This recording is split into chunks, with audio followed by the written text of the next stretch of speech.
Turn it up, clocking out, driving home, or just turning on. We got the remedy for the daily grind, Monday through Friday. 3:30 to 5:30 EST. Get ready for the shift. It's the Taz effect. It's the Taz effect. Changing up your view, bringing news, history, and commentary to you. 2 hours of power, 5 days a week. It's the real talk and the truth that you see. Yeah. Tune your dial, clear your head. Listen up to what's being said. Yeah.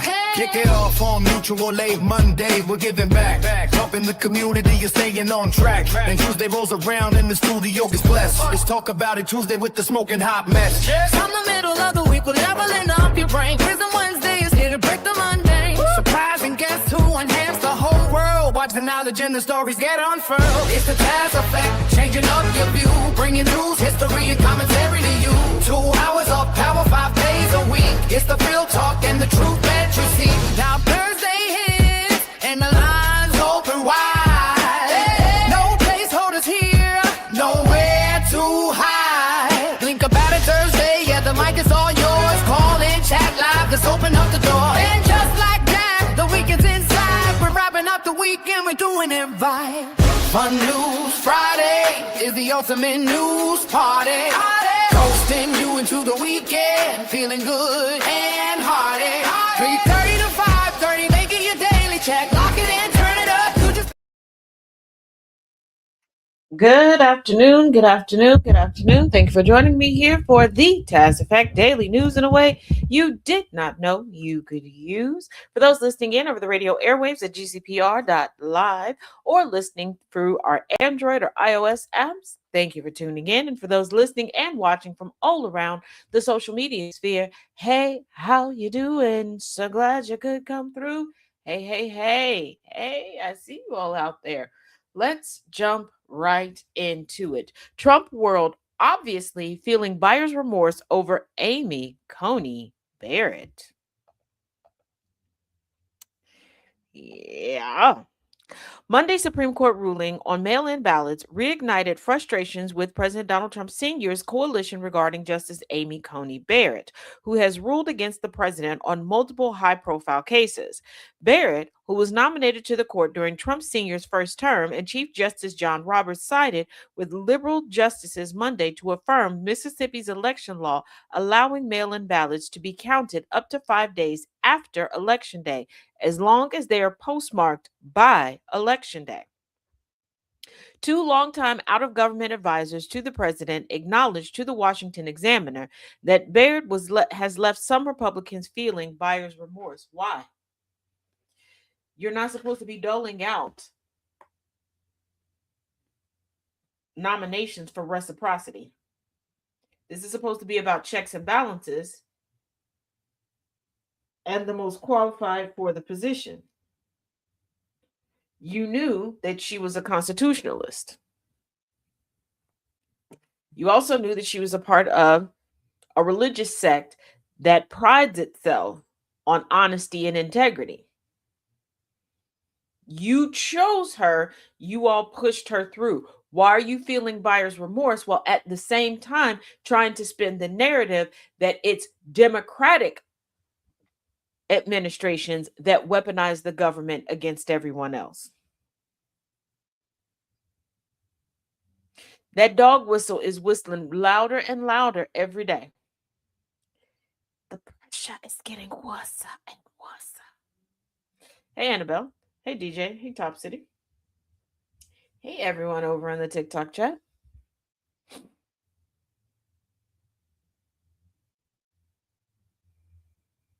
And I also want to bring something up to you all, because I've heard a lot of people talking about it. I'm glad you are talking about it. I posted the video in its entirety over on TikTok at TazJX of the gentleman, full military uniform, talking about who should be impeached, removed, and prosecuted.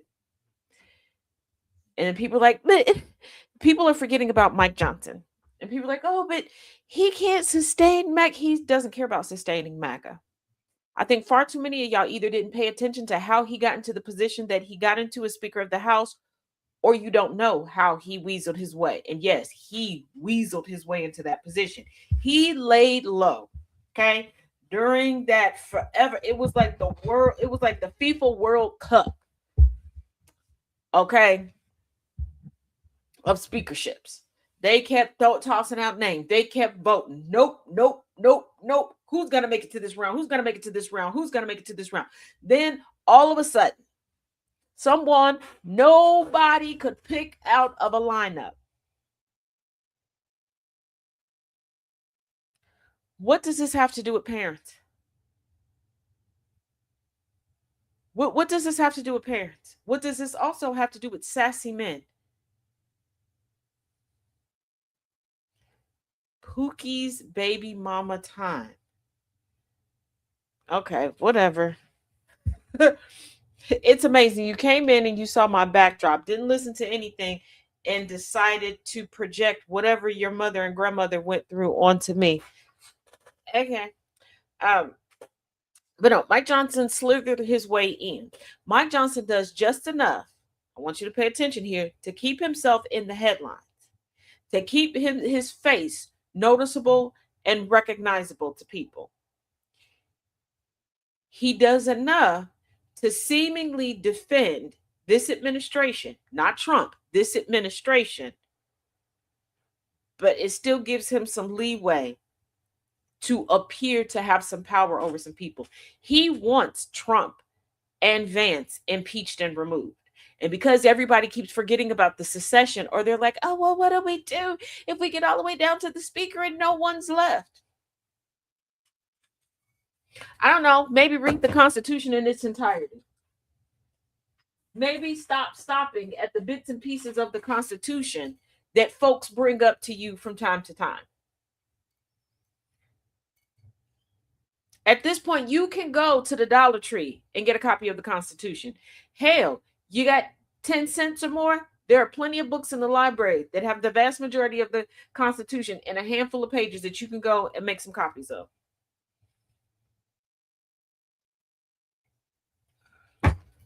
Yeah, I wish I could make that parental statement make sense.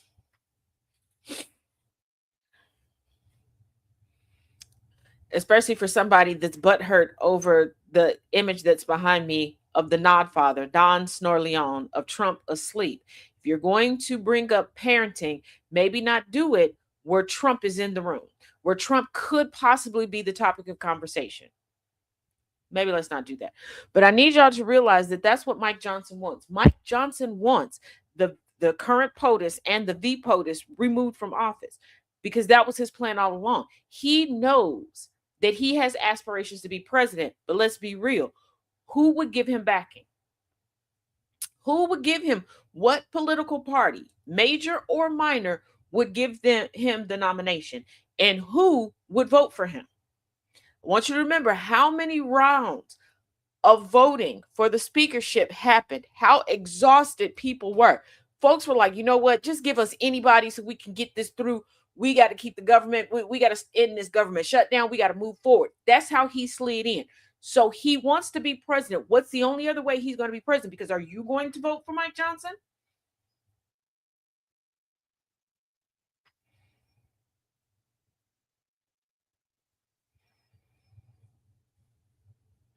He's not even really a religious zealot.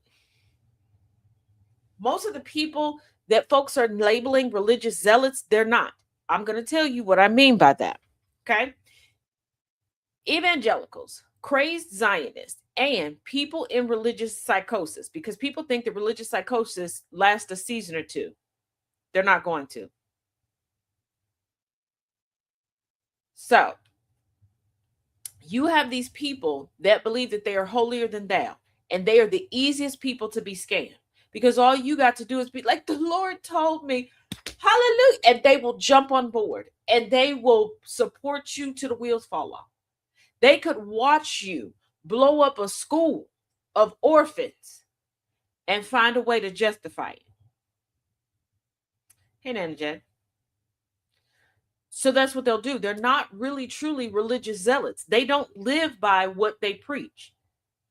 And the vast majority of them, if you ask them about a church home, it's generally a country club type of entity that just meets at a church.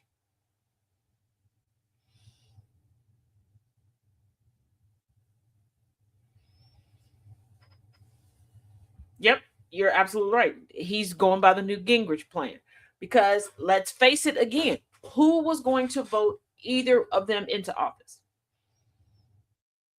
What other way would Mike Johnson get into the presidency?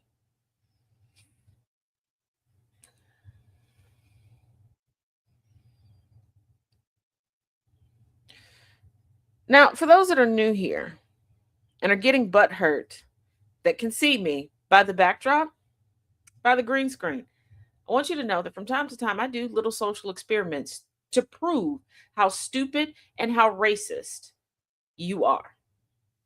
Let me further explain.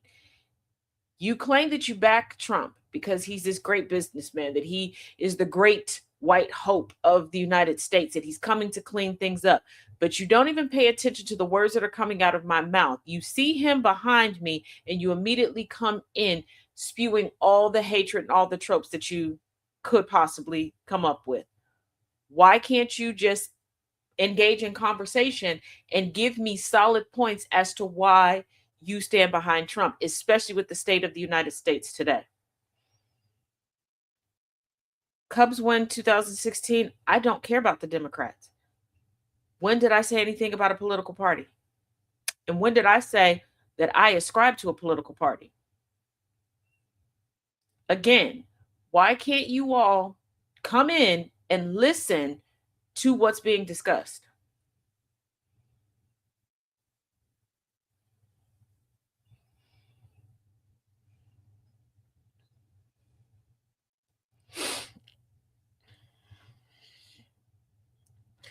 Also, this goes out to everybody because I'm noticing this way too much. Way too much. Some of you are too eager to try to explain things that you're not listening before you comment or before you cut someone off to start a conversation. In the past 24 hours, I've seen multiple people we'll just say, for instance, have a conversation about the young lady that was threatening another young lady about a recipe. Now, the recipe was just using box mix, okay? That was the recipe. I promise you the amount of people in comment sections steering to the left, steering to the right, not listening. Okay. So another comment section where somebody was like, yeah, in the video, this is what happened. The video that's playing for all of us to see. Like, I don't know. Maybe pay attention. Now we got a Luigi Mangione update. Luigi Mangione gets stuck in an elevator as judge delays his federal jury trial until January.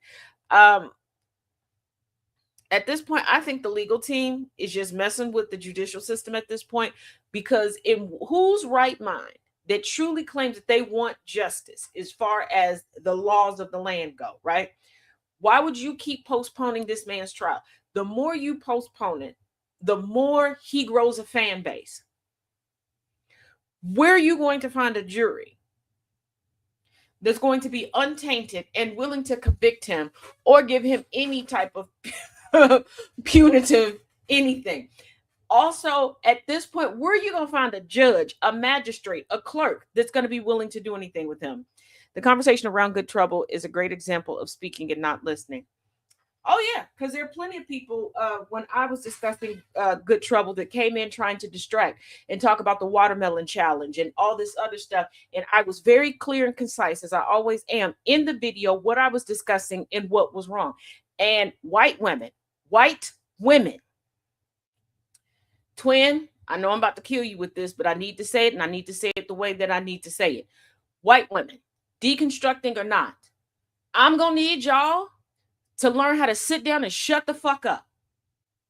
Because far too many of y'all don't realize that you are more willing to jump up, excuse and protect whiteness than anything else. Y'all won't even hear or allow yourselves to see the egregiousness that's happening because you want to protect whiteness, and you want to protect whiteness in white men as if they aren't a detriment to all of us, even when they bippity boppiting you on top of the head.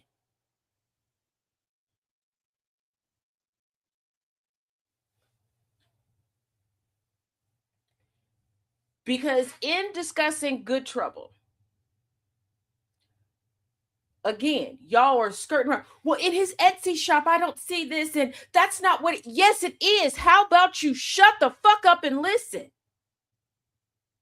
But y'all are the same individuals that will sit in an empty house, lose custody of your kids, to still suck a white dick. Y'all the same ones that will hold yourself out to everybody else, beg, plead, steal, to put food in your belly. But you'll still protect that white mofo next to you. You will lie about every other man in society to protect him. And then when he turns around and goes off with her head because she's a bitch, then you look at us like, why didn't you protect me? You got to protect yourself. You do. I can't be racist, dumb bitch. I can't be. Did you want something else from me? But I can't be racist. You have a problem with comprehension. You need to learn full definitions. Nowhere in your rant did you come close to a rational thought. You awarded 0 points. I didn't ask for your points. And just because what I'm saying is above your head doesn't mean that I didn't make a good point. Now, back to what we were discussing. Luigi Mangioni's federal trial in the killing of the United Healthcare CEO, Brian Thompson, will now begin in January instead of the fall, a judge said Monday at a hearing that started late because Mangioni got stuck in the courthouse elevator. U.S. District Judge Margaret Garnett said she was postponing the federal trial of Mangioni's so Mangioni's lawyers can focus on his state murder trial, which is scheduled to begin on September 8th. How about we stop doing this? How about we stop trying to push people through federal court and state court all at the same time? Hey, Harley, how about we stop doing that? We can't say that we're abiding by the law and we're going through due process and we're giving people speedy trials if we're trying to stack the deck. Because if you have such a you have an airtight case, let one or the other take it. Y'all didn't even do this when it came to Maxwell and Epstein. And I would say, given the charges and the investigation surrounding the both of them, even to this day, that would have made more sense.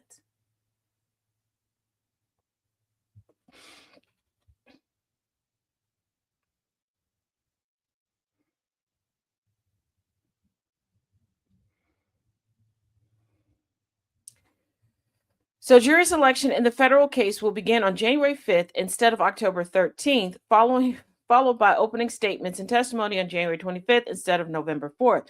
Garnett said at a hearing in Manhattan. Why was that the original schedule? I've been asking this for a while.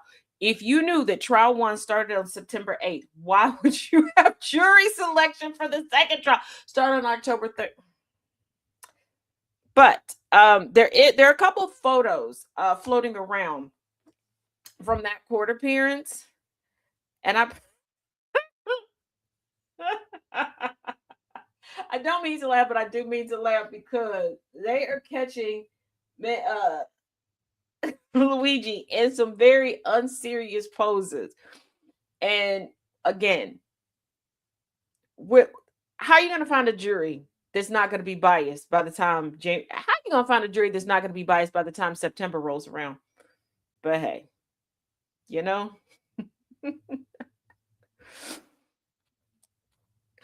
Now, you may have heard, you may not have heard, but you're about to. Were you aware that Donnie Jr. had a secret, quote unquote, club? I mean, it makes sense. It makes perfect sense. Okay. 1 + 1 is still equaling 32.75. You got that right, Nana J. But yeah, Don Jr. Yeah, so let's get into it. Secret performer at Don Jr.'s MAGA Millionaire Club exposed.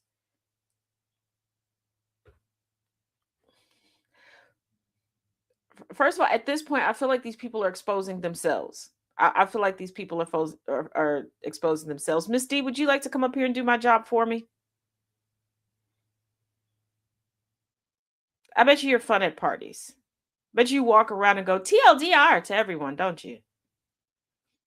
So 50 Cent will be performing at Donnie Jr.'s members only MAGA Club on the eve of America's 250th anniversary. That's according to the Daily Beast. He will take the stage at Executive Branch, the swanky Georgetown club that is co-owned by Donnie Jr.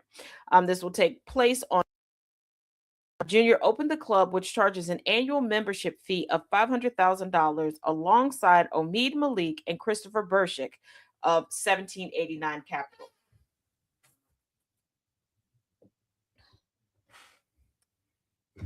Now, for Don Jr. to have this private club, it makes sense. It's one of the better business deals that any Trump has made. I'm going to be honest with you. One, there is a certain category, certain class in the caste system of people who do need to be able to go and party, not with the general public, and more discretion. Another jealous host. Jealous of what? Anywho, so there are people who don't, they don't need to be out there with the general public. They need increased security, all these things. There are people who generally need to be in an environment where you don't have to sign NDAs, but it's understood nobody talks. So that makes sense. And given that, if you remember from the Manhattan fraud trial, they now have somebody overseeing anything that spawned from the Trump organization. So him branching out on his own and charging an annual membership fee, chef's kiss. No notes on that. Like I said, not a fan of Donnie Jr., but a solid business deal. Now, like love it, skip it, or jump it, the Trump family, again, not a fan of the Trump family. But the only politician in the family is Don Sr. The only politician in the family is Don Sr. I'm not a fan of 50 Cent either. So why is everybody mad at 50 Cent for taking a job? A person with ties to the executive branch told the Daily Beast that 50 Cent's performance follows several other rappers headlining the club, including Busta Rhymes, Ja Rule, and Timbaland. Why are we shocked? One, I would not have named it the executive branch. I would have tried to distance myself a little bit more because the presidency is not a lifetime thing. It's not a long-term thing. I would have come up with something a little bit more catchy and something that's a little bit more substantive. Like this is very, very niche, very trendy, very doesn't give longevity, but whatever.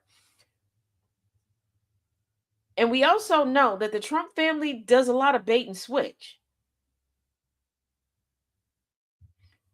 Like Freedom 250, that is the private public, that's how they're listed, entity that is partisan and basically laundering money in plain sight for Trump, his foundation, and his family. The actual organization that's nonpartisan and nonprofit that's supposed to be handling our anniversary for the United States is America 250. So are we sure that there's not some bait and switch going on? But again, Donnie Jr. is not a politician.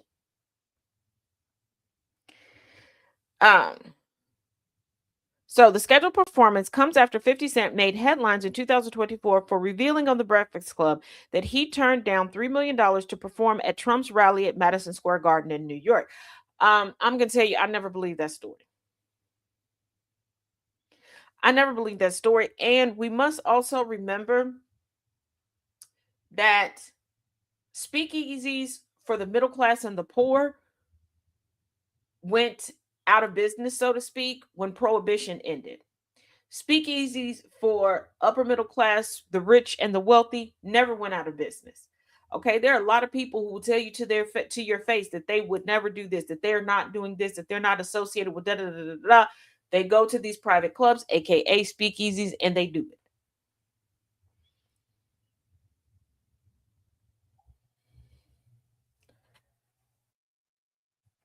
So that's a formula for the confusion that sent Kanye to Japan, he said on The Breakfast Club. He said something about politics, and now he can only go to Japan. No, Kanye said way more than something about politics. And For anybody who thought, oh, that was smart of Curtis, aka 50 Cent, first of all, Curtis Jackson goes after people in the most egregious and disrespectful ways. Him stating his politics isn't going to make or break anything when it comes to him at this point. Let's be so freaking for real right about now.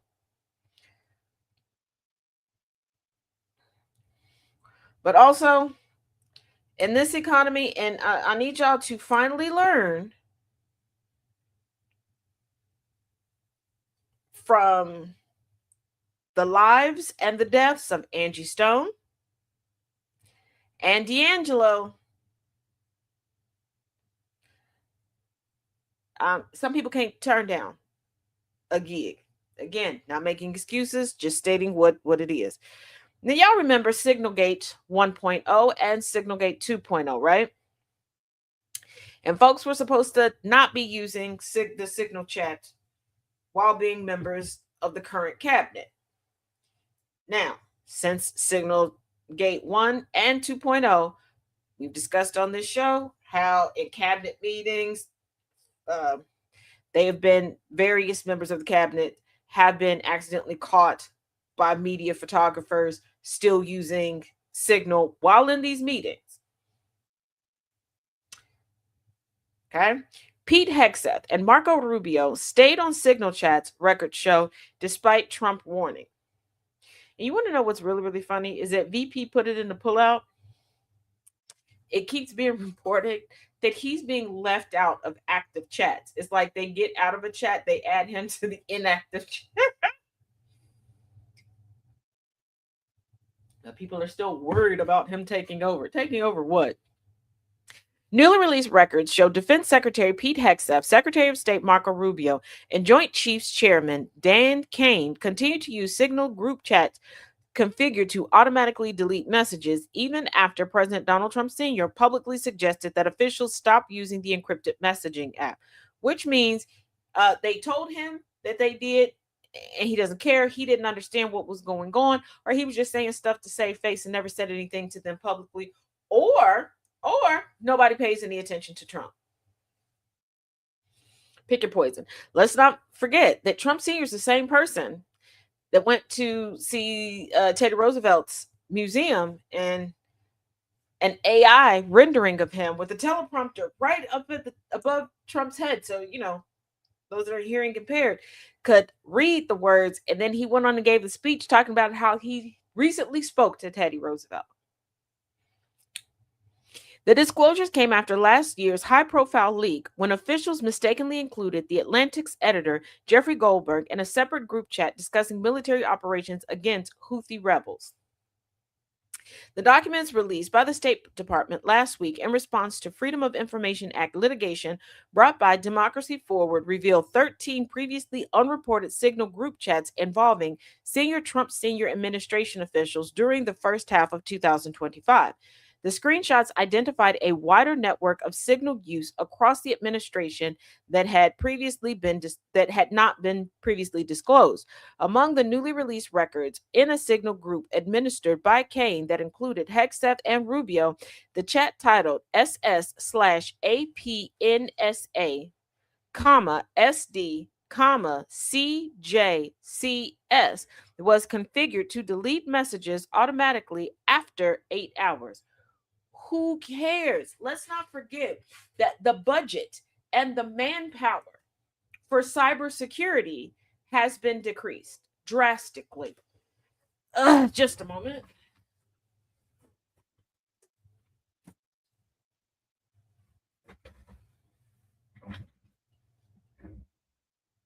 Another group, including Hegseth, Vice President J.D. Vance, and Commerce Secretary Howard Lutnick, was set to erase messages after 1 week. The disclosures come despite Trump's comments in April when he told reporters, "I think we learned, maybe don't use Signal, okay? If you want to know the truth, I would frankly tell people not to use Signal, especially since you're not supposed to have personal cell phones." Right. If Biden had said that, it would have been on Fox Entertainment 24/7. You got that right, Professor. They but Biden was called Sleepy Joe But we see Trump sleep more than we see him productive. And we're supposed to act like we don't see that.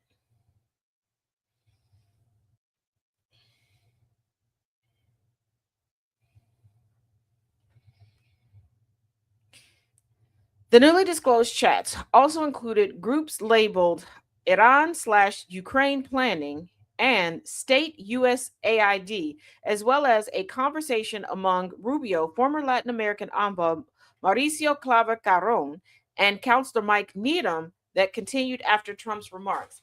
Here's the thing.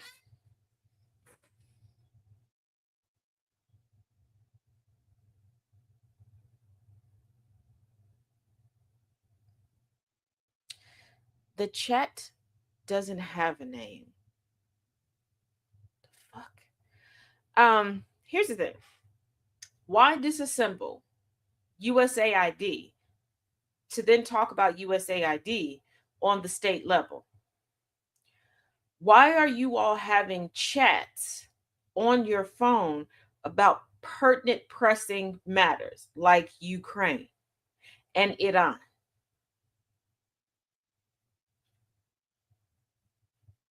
Yeah, sleepy Joe Biden, who's also an international criminal mastermind. Yeah, they claimed he was stupid, but also so ingenious with this impeccable crime family.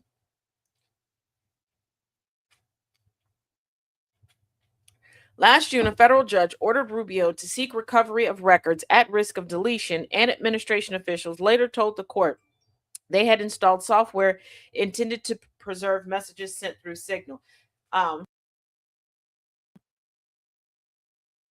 Yeah, they're all interchangeably freezing. Way to go. It's because I'm getting mass reported. It happens. Let's not forget that Marco Rubio holds several job titles at the moment. And part of his extended job description is archives.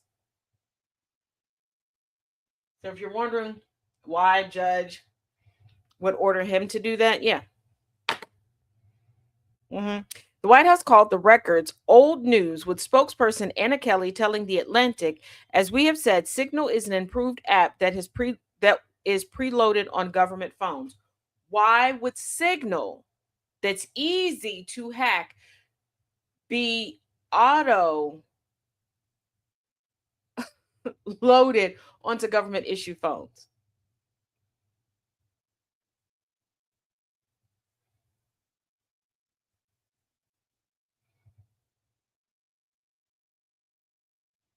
Like, and it's not, I love how this administration is always talking about something that is critical and crucial to national security is old news. Interesting. Who said I was a Democrat, Brad? Did you not listen? Are you not listening? Are you incapable of that? I'm not on a plantation.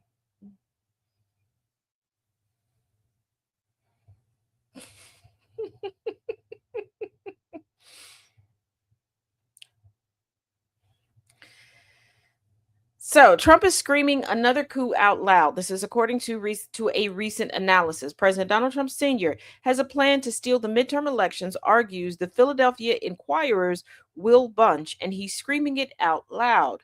Bunch wrote that, and I quote, "Nothing is scarier than when the 47th president speaks the truth about what's really on his mind, because the only thing that's in Trump's brain right now is stealing the November midterm election by changing the rules in his favor or worse." End quote.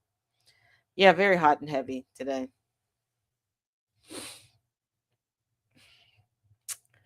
It should not have been surprising that Trump called the bipartisan housing bill he is now refusing to sign a big yawn before he embarked on promoting his Save America Act legislation, which critics call a voter suppression bill. Trump Sr. has made clear that the bill is his top priority, and he has said so repeatedly. He even declared that if the Save America Act becomes law, Republicans will not lose an election for the next 50 years. My thing is, a politician is a public servant, which means once you are elected, you are to serve the public, regardless of if you're a temperance party. Yes, the temperance party is still a thing. Libertarian, Democrat, Pink Party, Green Party, all of those things. It doesn't matter. It does not matter if you're conservative, liberal, moderate, progressive. You are to serve the people in what is good for as much of the populace as possible. Okay. Why are you trying to set things up for a political party to win? This is my problem. Politics, civil liberties, civil rights is not a sporting event. This is not my team versus your team. This is not red team versus blue team versus green team versus pink team. It is not. Nobody wins when we turn politics into a spectator sport.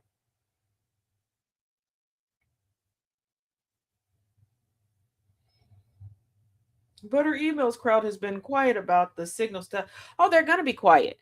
Just like they started getting quiet when I would ask them, if you were in a war situation, why would you email the Secretary of State for an exit strategy? Y'all do know that was the crux of Benghazi, right? These people were saying we were dying and people were dying because we were emailing the Secretary of State as to what to do to evacuate.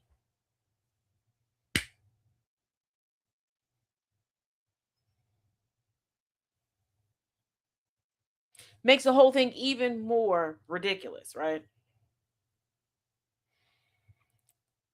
But the fact that we have a sitting president that is concerned about setting things up for one political party, this is his legacy. When I keep saying he is ticking off a bucket list, that's what he's doing. He is just like every second term president. By the time a president gets to a second term and you start nearing that, the year and a half into the second year of that second term, you become a lame duck. You don't have the political power that you once had. You have no more elections to run for. No one cares. No one cares.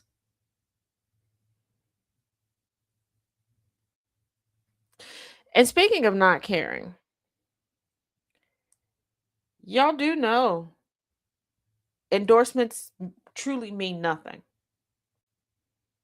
When somebody is going to the polls, no matter what folks may say online, nobody cares who endorsed who.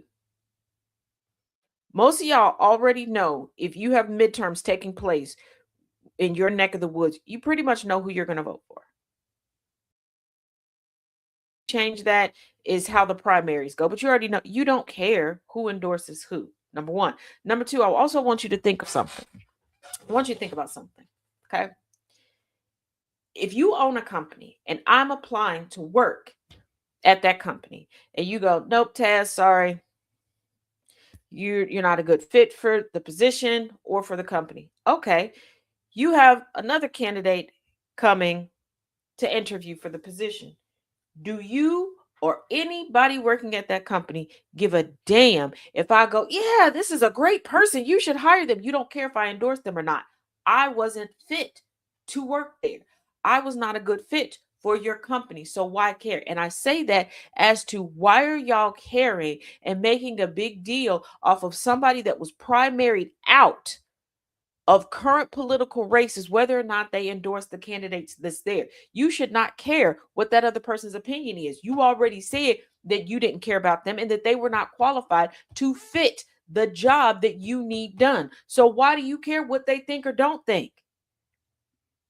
Like, you can't tell somebody, hey, we don't need you or want you here, but tell us what you think about the one that we picked. You picked this person. That's all the endorsement that they need. I need people to stop getting distracted and finding new ways to be contrarian, because that's all it is. Focus on this interview process, aka elections, and picking the people we need as our representatives and our civil liberties and rights protectors. Okay?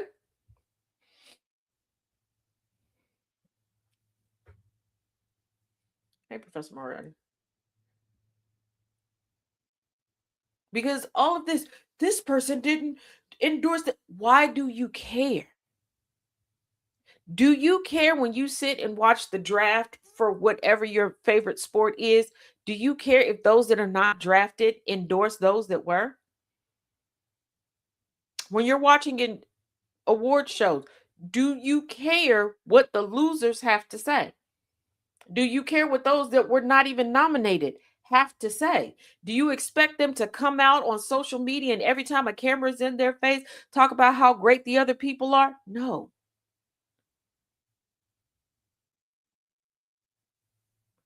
Wait till your socialists take over. Don't cry. Idiot. You're technically a socialist also. The military, the infrastructure, the police force, the EMTs, the hospitals, the insurance that you use, all socialism. And I didn't say that I was a socialist. I didn't say if I was pro or anti-socialism. But okay. Why do so many have a binary blunt? Because they're sheep. They have the capability of memorizing a few things and just spewing them out, whether they fit into the conversation or not, Professor.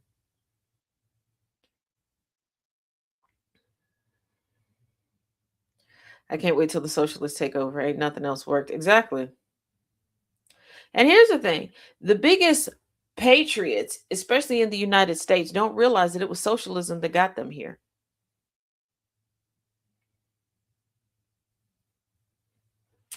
If it wasn't for socialism, they would not be a problem for us. They don't realize that their brand of racism is steeped in socialism. They don't realize that they use socialism to sustain their hate in one another when they're publicly held accountable for their hate. What do y'all think Give, Send, Go is?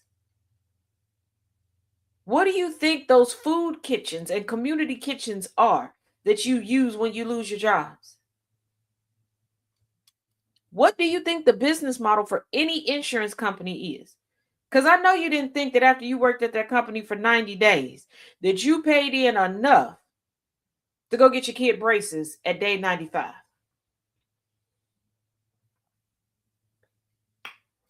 When did you whip out that debit card or fill out a bank transfer to get them roads fixed?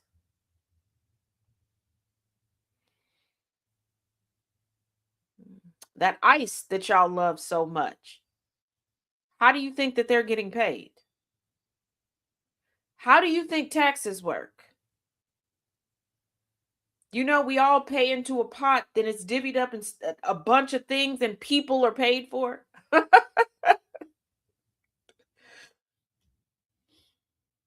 Y'all scream about what sustains your ability to hate. You never thought about that. You never thought about anything. You were taught to memorize.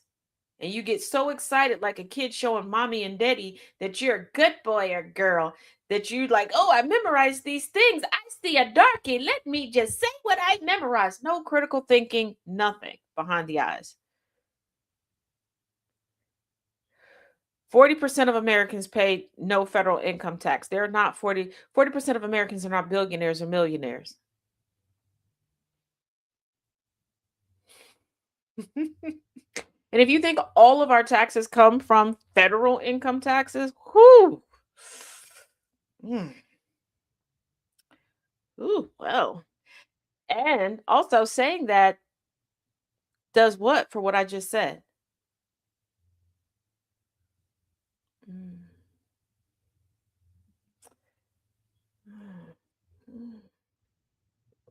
It's almost that you all are showing that in racism, you don't even have to be mediocre. You can be less than mediocre.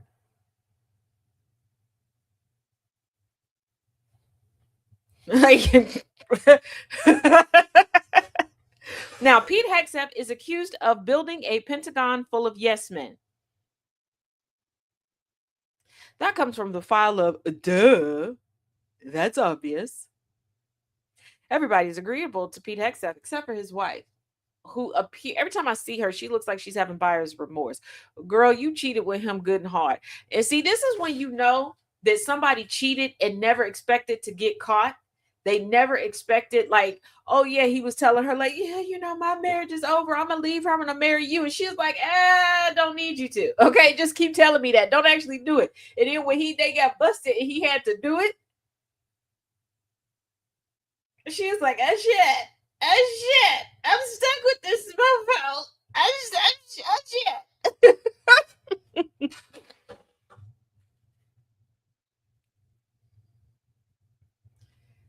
Like, okay. The apparent firing of Army General Christopher Donahue has prompted a response from one member of the Senate. One representative has criticized Secretary of Defense Pete Hegseth for the dismissal of Tim Kaine, the junior United States Senator from Virginia, spoke about Donahue's ousting in a recent interview. During the interview, he accused Hegseth of only maintaining a group of yes men in the Pentagon. Y'all just now figuring this out? Did y'all forget? Because Tadsy Farms remembers.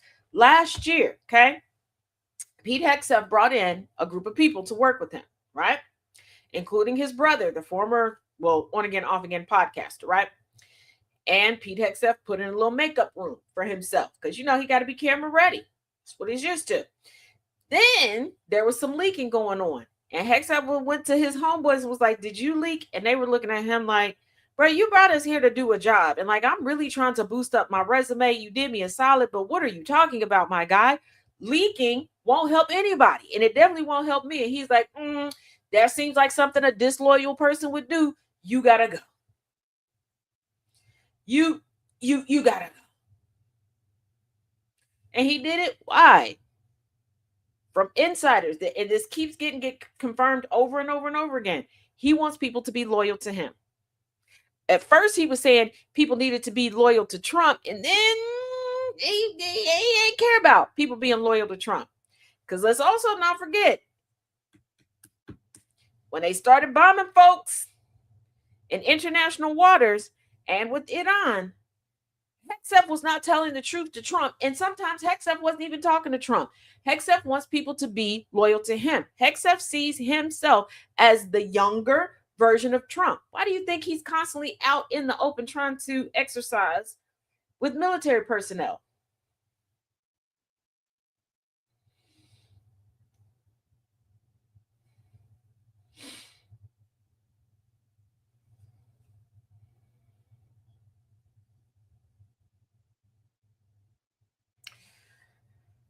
Okay, Dark Blade, you want to play? Let's play. You said, why did that black mother use her baby as a human shield at Walmart and then flexed money she got from her kid's funeral for a pic smiling and happy at her kid's funeral? Nothing that you said was the truth. So I'm going to ask you this. What do you gain from lying? Because I don't know how you use a child as a shield when the child is in a car seat in the back seat and you're not driving. She didn't climb into the back seat and lift her child up. The video of the funeral that was not taken by the mother has been going viral all over social media. So, Darkblade, let's chronicle this for everybody to be able to see, because I don't want you to pretend like you didn't say it.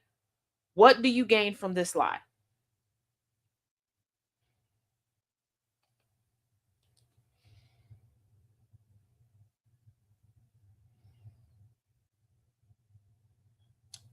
What do you gain from that lie? And to you over on TikTok, Pops, who was talking about an island? Who was talking about Democrats? I just answered a question from another platform about a mother and a funeral. What does that have to do with anything? And I'm going to ask you the same question. What do you gain from that lie? What do you gain from that lie? And also, I want to ask the question, what do you gain from making everything political? What do you gain and what justice can occur when you try to make everything Democrat versus Republican, especially when we have more than two parties in this country?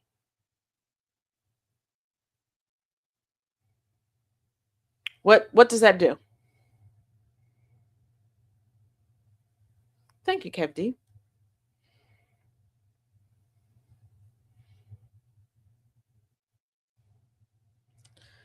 Now, again, If you believe your politics and your politicians that you choose to be sycophants for are the greatest of the great, why can't you come in and join the conversation where it is at? Not one person that's come in here and has been butthurt by what's on the green screen behind me has contributed to any part of the conversation. There has been lies, there has been racial tropes, there has been everything but sticking to the conversation at hand.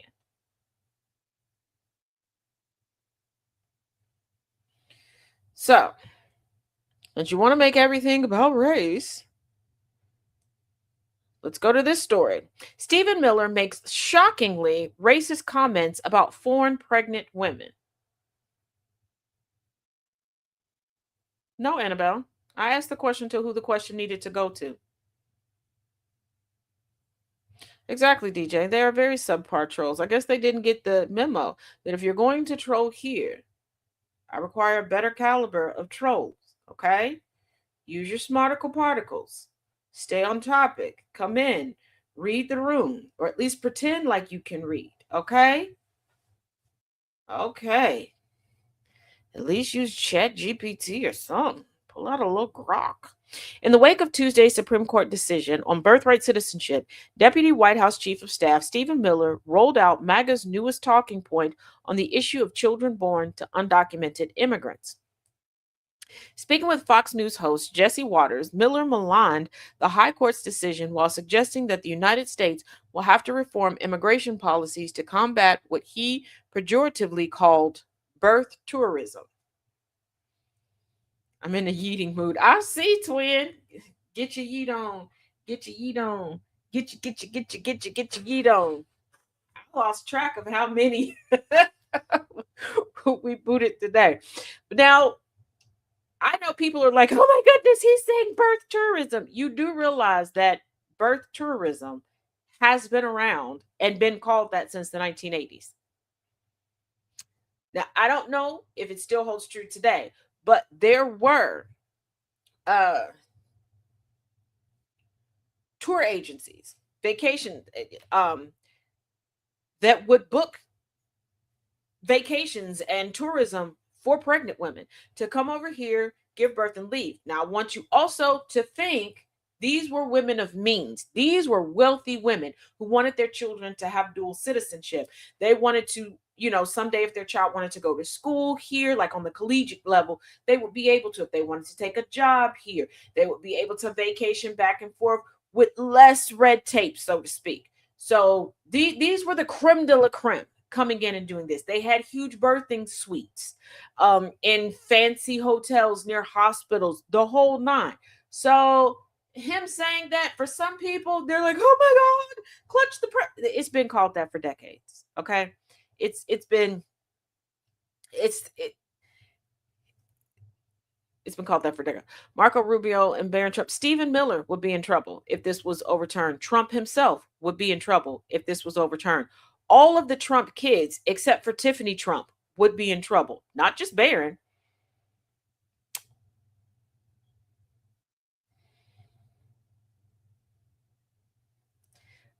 A good chunk of the current administration would be in trouble if it was overturned. Now, Miller goes on to say, and I quote, but if you have birthright citizenship, it means if a person comes here 9 months pregnant to go look around at some things in a couple weeks, that is the mother of a lifetime American citizen and a direct line into American cash and welfare for the rest of the child's life, Miller said. Now, first of all, you would think that a father of four, his wife is pregnant, I don't know if she gave birth yet or not, would have a little bit better understanding of a woman's pregnancy and what can be done at certain times in the pregnancy. This goes to show that no matter how much Katie Miller tries to say on Twitter, yes, we know what its adoptive daddy calls it. We call it what his OG bio daddy named him, okay? No matter how much she tries to say that he's such a hands-on loving father, we know that's a lie, okay? Because what woman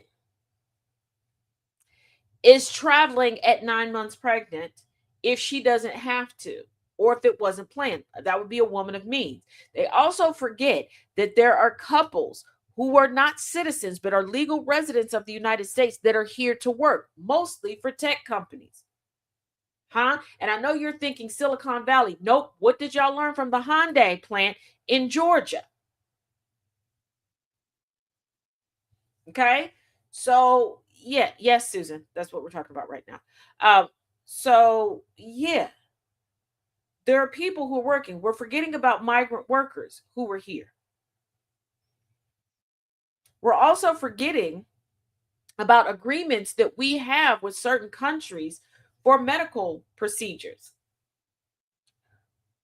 where folks fly in for a certain period of time with a child, with another family member, a spouse maybe, and they get that.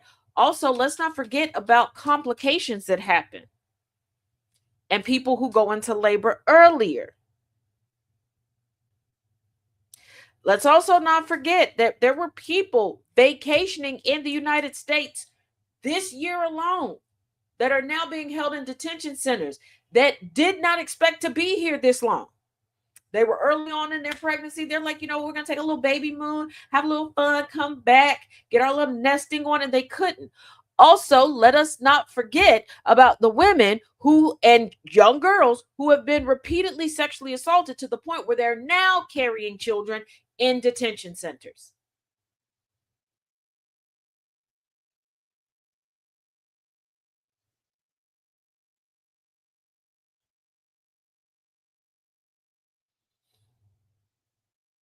Waters asked if Miller was considering banning foreign pregnant women from entering the U.S. even temporarily. Miller said, and I quote, "Well, what I'm saying, Jesse, is that you have to now think very carefully about who you let into your country, even on a temporary basis, because the possibility, as you said, for birth tourism, right? They do that. People come here just to have babies on American soil, and the baby gets to be a citizen for life." I want y'all to guess what those people look like that do participate in birth tourism.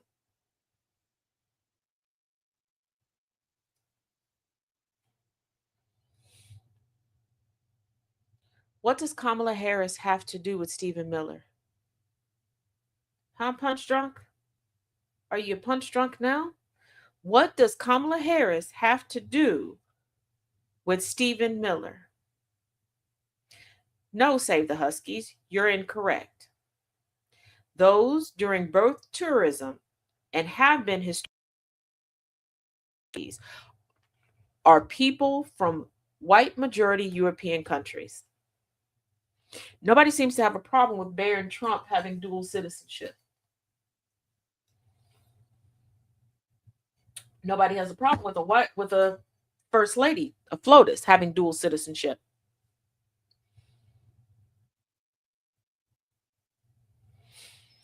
And they keep talking about the border, the border, the border, the border, the border. And they're talking about the southern border. Why are people acting as if the United States has one or two borders? Why are you also acting as if people have not already been overstaying visas? I want you to take a guess. Just guess. How many currently visiting for FIFA will not return? Had no intentions on returning because it's easier for them to just assimilate right on in. No one cares about their accent. Riley Gaines, the belle of the ball for GOP conservatism, undocumented immigrant husband. And she does accidentally talk about how expensive the process is, how lengthy the process is, that it is not anything quick, but still will turn up her nose and go, but these brown people, they should have been had there. You have all the means in the world, and it's still taking your husband quite a while to get his citizenship because it is not an overnight thing.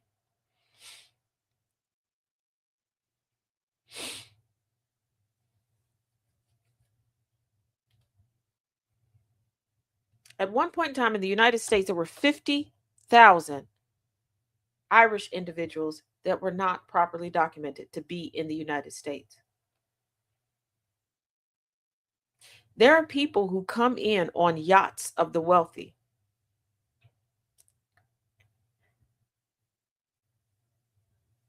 The most unsecure border that we have is the Canadian border because of the terrain, and there's so much of it we can't quote unquote secure. But we're not going to discuss that because you can't race bait that. Because just like when folks talk about the United States, when they talk about an American, they're talking about a white person. When somebody's talking about a Canadian, they're talking about a white person.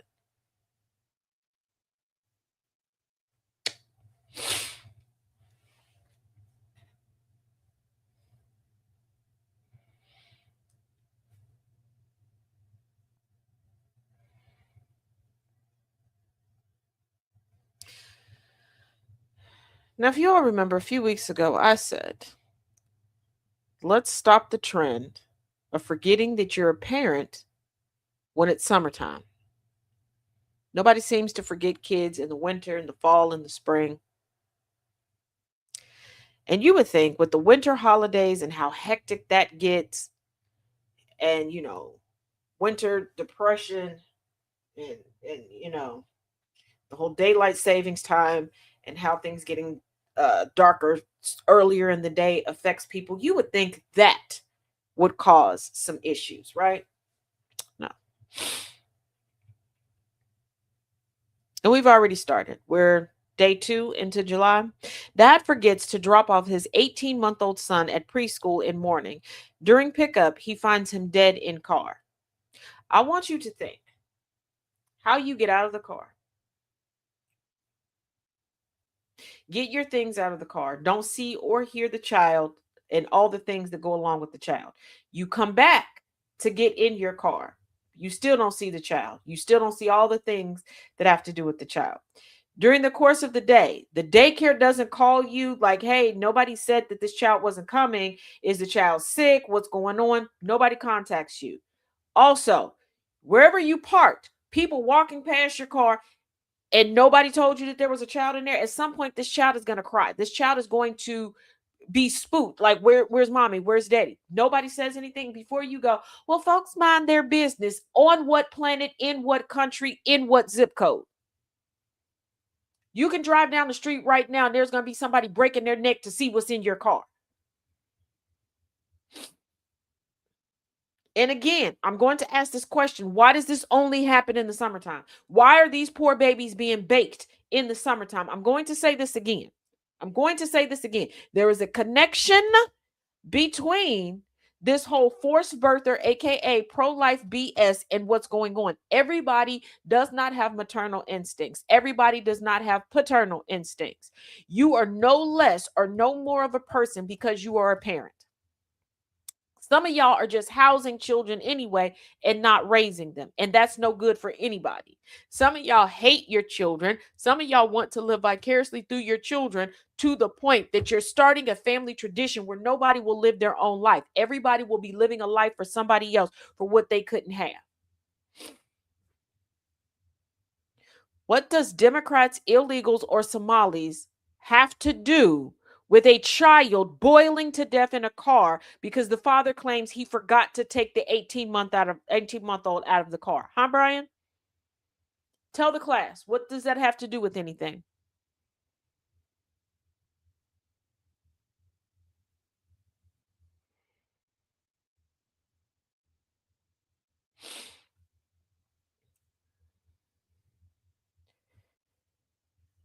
Do not have children if you do not desire children. Having a child does not make you better or worse. A lot of times, having children makes you all more annoying.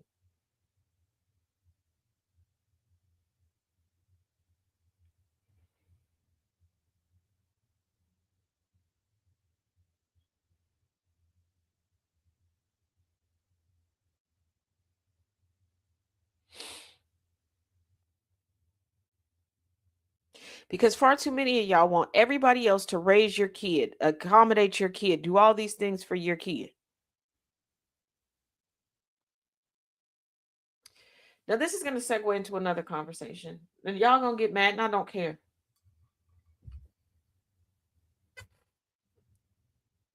You, as the parent, are the number one, the primary teacher of your children.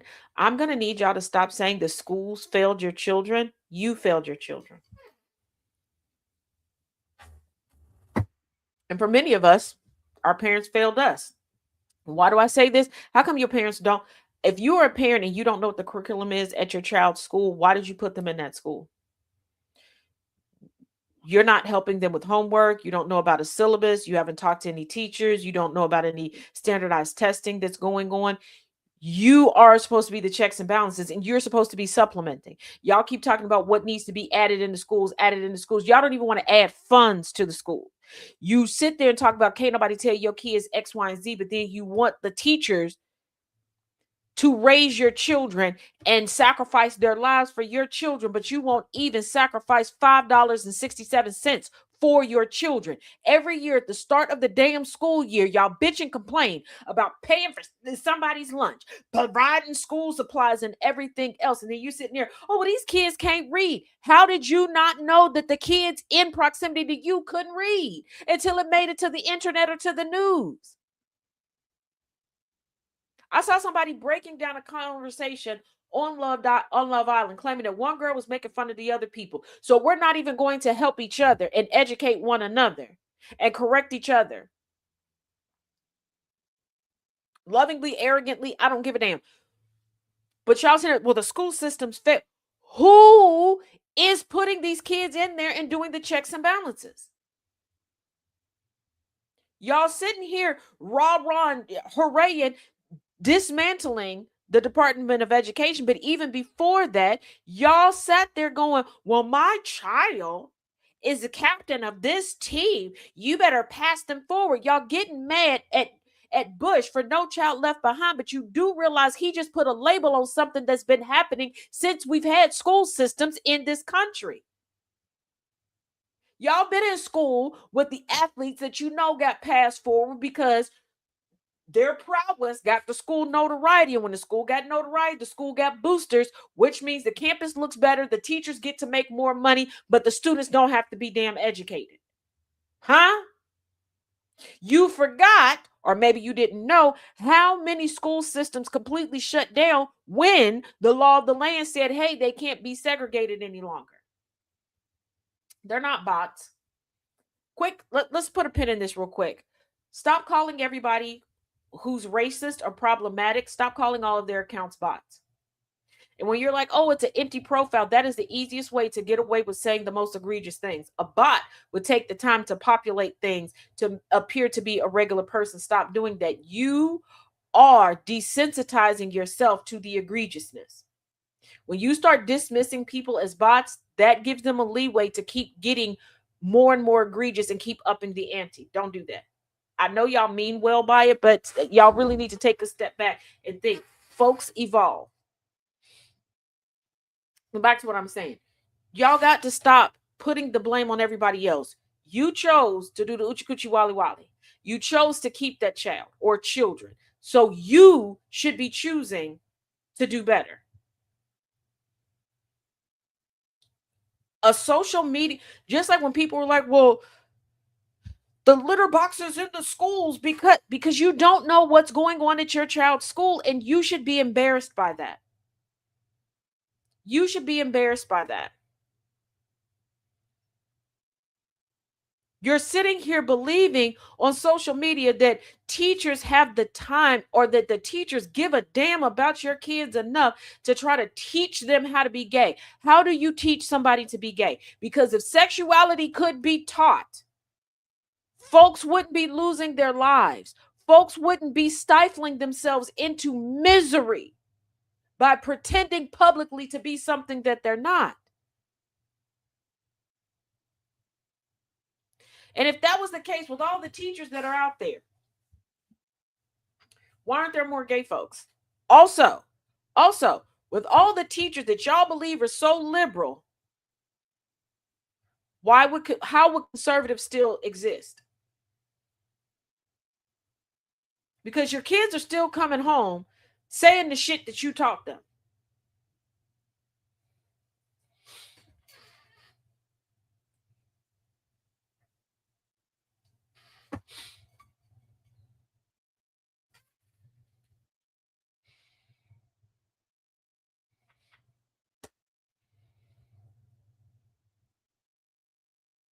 Like at some point, y'all got to take accountability for something. Y'all quick to run up on a teacher on a Saturday night at Applebee's going, I can't believe you're having a margarita. Think of the children. Why don't you think of the children? You out doing cocaine on Monday through Friday. You don't even know if your kid showed up at school Tuesday, Wednesday, and Thursday.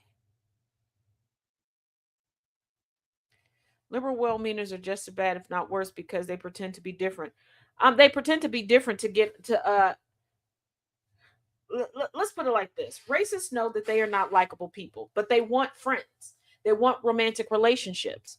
So they position themselves to appear not to be racist to have friends. If you think I'm joking, how many times have you been on social media or off social media and somebody's like, well, we can't let politics, just a difference of opinion, keep us from being friends?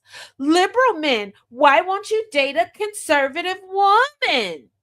How many times has it been confirmed that conservative, racist men will lie on dating profiles and go, I don't talk politics. But views, I don't see color. What do you mean? Because that's the only way that they're going to get any attention. They know this. They know that their beliefs are egregious. They know that they're not right. They know that the vast majority of what they spew is lies.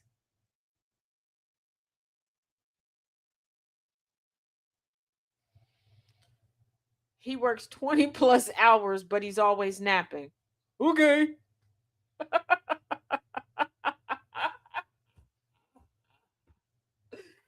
And this is what I mean. They know that they have to lie. They know that they have to lie. And they do it effortlessly and easily.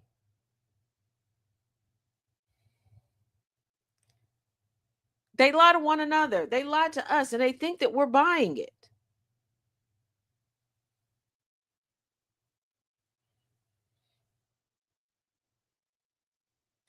Because I have my beliefs. I have no problem saying them. I have no problem putting my face everywhere that I say them.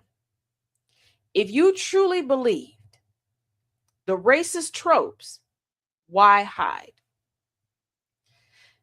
On TikTok, so many of you all are coming in screaming Trump 2028. Please explain to me how you're a patriot and saying that.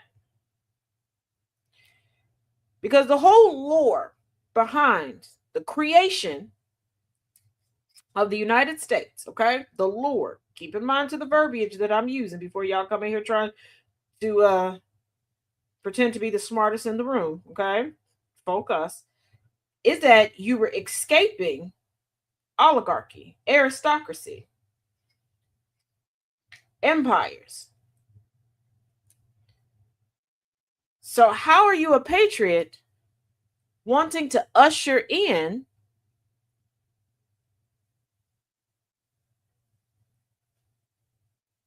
an oligarchy?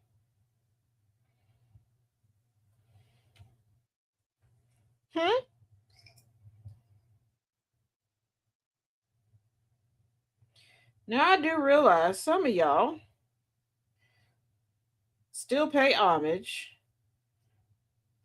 to the traitorous Confederacy. That was an oligarchy. So maybe that's what you want. But that wouldn't really be patriotism, because patriotism is a choice. And being beholden to an oligarchy, that's not really a choice.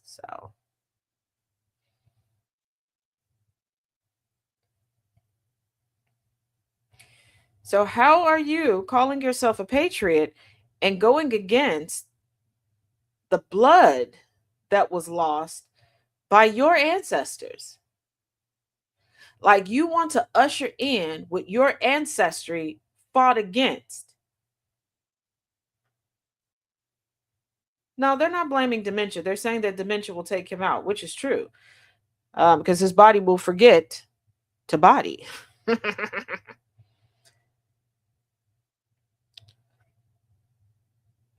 But I would like to know how y'all are so for this country, because you're quick to tell people, if you don't like it here, leave. But you are standing behind what your ancestors fought against, what your ancestors packed up on a hope and a prayer and a whim and came over here to protect you from having to endure. So I don't understand why you want to erase the legacy of your ancestors and what they endured to make sure that you were here. How am I hating by asking a question? If you can't answer the question, just say that. But how is it hate by me asking you why you would erase your ancestors' legacy? Why would you shit on the bravery that it took for a lot of your ancestors to come here? Because a lot of you all's ancestors came as children, unaccompanied minors at that, with a few, not even full dollars. A lot of them just a few pence in their pockets and made something shake. They came here, and a lot of them didn't have neighbors that spoke their native tongues. They came over here and didn't have the supplies that they're used to having. They came over here and realized that the skill set that they had in their homeland didn't necessarily translate over here at the time. So why would you proclaim to be a patriot while wanting to usher in what they escaped from?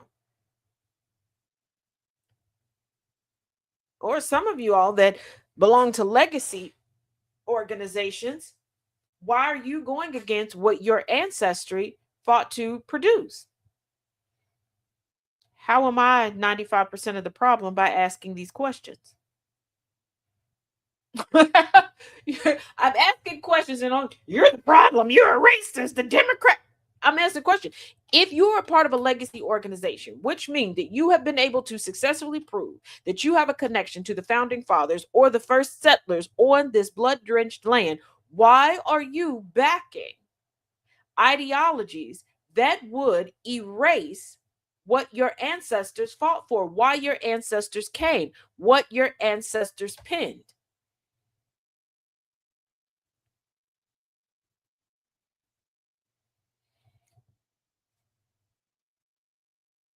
And asking those questions is not Trump derangement syndrome.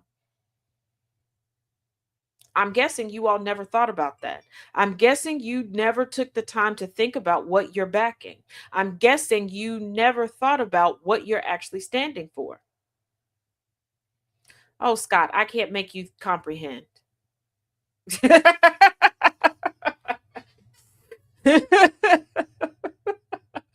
can't make you comprehend. Okay, me ask you the questions. If you can't answer it and you don't know what's going on, I can't make you comprehend, Booski. Like, have y'all sat down and thought about it? Like, you're putting your allegiance and your alliance in a man, and this man is dismantling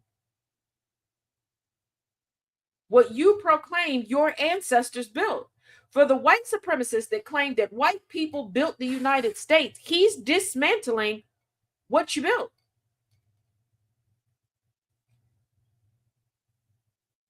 Why do you don't like him?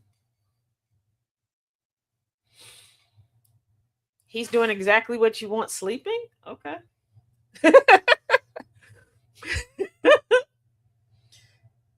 Wasn't the leader of the Proud Boys Cuban and black? He's Cuban, yes.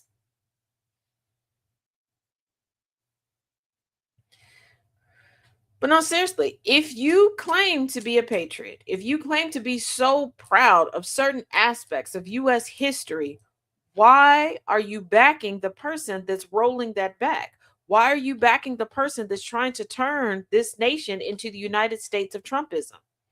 He keeps showing you that he's going to use your tax dollars to pay homage to himself.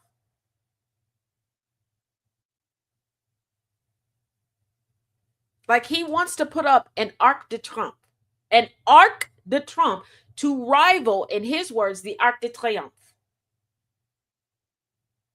He wants to slap his name on everything like it's his new marketing strategy. He's trying to turn the White House, the people's house, into Mar-a-Lago 2.0. Now, there were a lot of people who were laughing during his first term when he was referring to Mar-a-Lago as the Winter White House. That was a lot better than what he's doing now. He took the Resolute desk out of the White House, lied to the public, and said that it needed to be deep cleaned after Elon Musk's little booger-ridden baby came up there and literally put boogers on the desk. And we know Trump is a germaphobe, which, hey, I'm with him on that. Don't like that. But he took it and put it on display at Mar-a-Lago.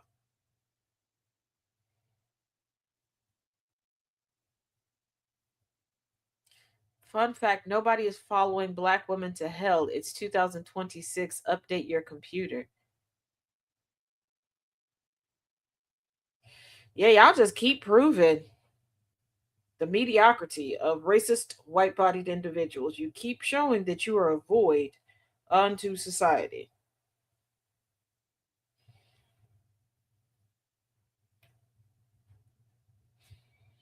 Like, have you really truly stopped to think? Have you really thought about who you're backing and what you're giving up? Have you really thought about what this does to those that came before you? Let me put it to you like this. You've made strides. You've accomplished things in your life. You've done some things and you've been able to leave a nice little nest egg for your children. Your children take that money and do everything in opposition to what you said. Just splurge it, spend it, waste it, all this stuff. You left them property, they burn it down. You left them some land, they just destroy it. You can't grow anything on it. It no longer looks pleasant, nothing. And when people go, why'd you do that? And they're like, in honor of mom and dad. Would that really be an honor? Would that really be an honor? Like, you all are legitimately standing behind and lying for the sake of a man that's dismantling everything that you purport your ancestors did.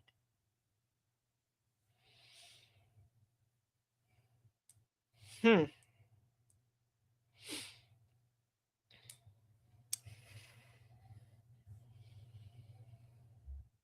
let me remind you, Freedom 250 is the public-private, very partisan organization that is for profit,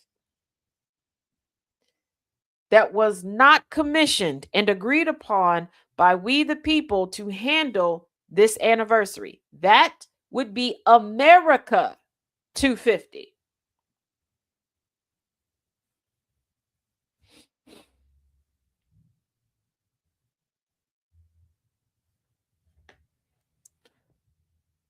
Okay. Y'all might want to slow down because you just muted somebody who was in agreement. So Trump is livid over crowd size at National Mall State Fair. This is according to a report. Who thought this was a good idea?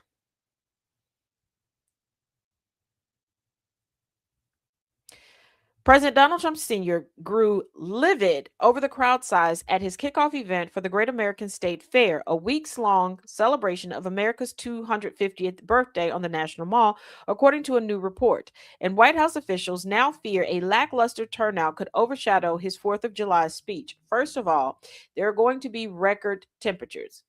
This is hilarious compared to Joe Biden. Joe Biden wasn't in a coma for 4 years. What do y'all gain from lying? No, he doesn't work 16 hours a day.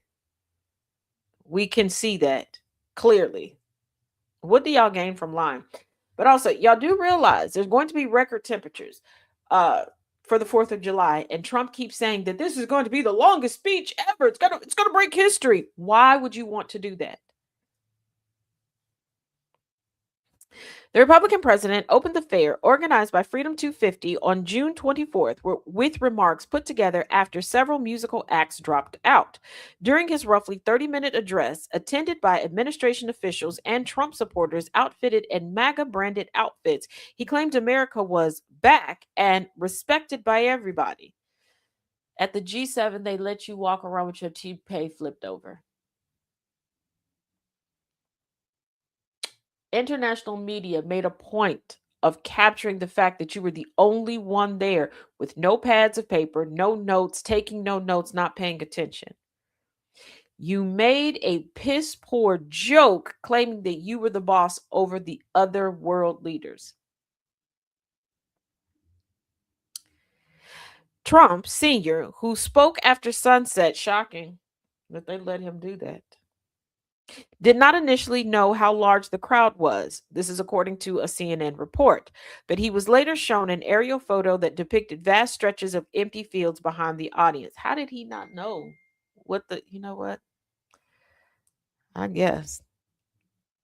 After seeing the image, the president became enraged, and White House officials removed it from their social media posts, sources told the outlet. Trump Sr. later wrote on Truth Social that the crowd had been packed to the brim with at least 45,000 people. That explains why certain outlets and certain people were going out of their way to try to lie to us in real time as if we couldn't see what was behind them.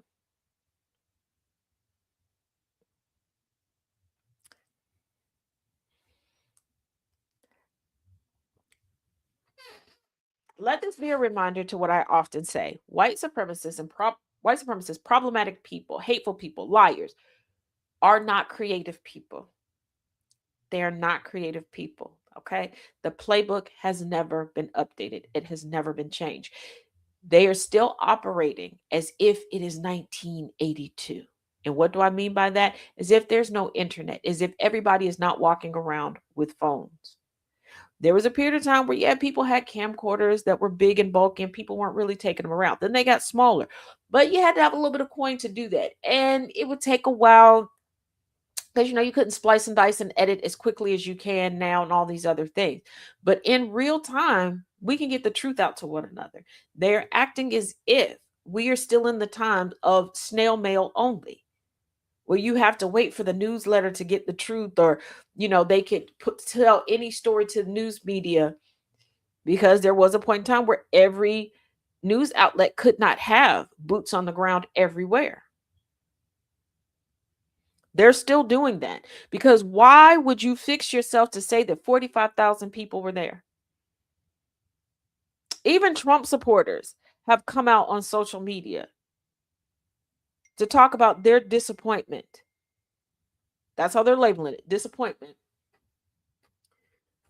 regarding this States Fair at the National Mall. Unorganized.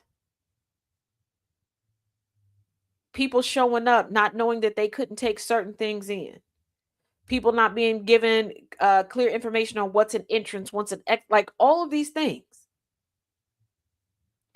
So even folks that may have wanted to go, no. And then there are people, saw a couple of posts overnight where people were excited and they're like, you know what? I had planned on bringing my kids, but then they started seeing stuff and noticed, okay, one is too hot, not enough places to get hydrated. They can't get food. They can't do any of these things. Mm-mm. NBC News reported that based on their estimates, there were nowhere near that many people present. The mistake here was not driving attendance, one unnamed source close to the White House told the outlet. It was an if you build it, they will come mentality that failed, because folks have gotten the impression that Trump is far more popular than he is. MAGA has been a subset of society since its inception. When folks say that the internet is not a real place, this is what they mean. There are a handful of people who are boisterous, that are in your face, that give you the impression that there's far more of them than what they are. You have to realize that MAGA supporters, on average, have between 30 to 100 different profiles on any given social media platform each. And a lot of these purported MAGA supporters aren't even in the country. They do it because they realize there's profitability in it, in the areas of the globe that you can profit off of social media. And a lot of these people, they're using MAGA and Trump for the grift. They're not going out there unless they get a brand deal. MAGA's always been failing. This is why I tell y'all, if you speak up, we wouldn't be in this predicament. We could end it right now. You are letting a subset of society run your life. Y'all sit here and going, I would never let a child run my house. Guess what? That's exactly what you're doing right now. We got way more non-MAGA, aka adults in the room, but y'all were letting the handful, 10 or less of MAGA run the show. Why? Why?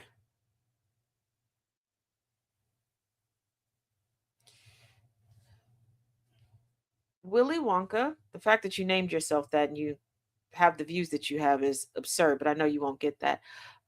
If you don't like what I have to say and you feel that I'm rambling because you can't keep up, why did you click into the live?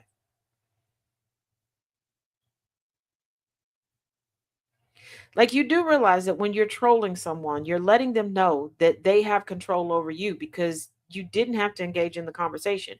You want to know what I do when I come across somebody who's engaging in something that I don't know about or I'm not interested in? I continue to scroll past. What is gained by bothering the person?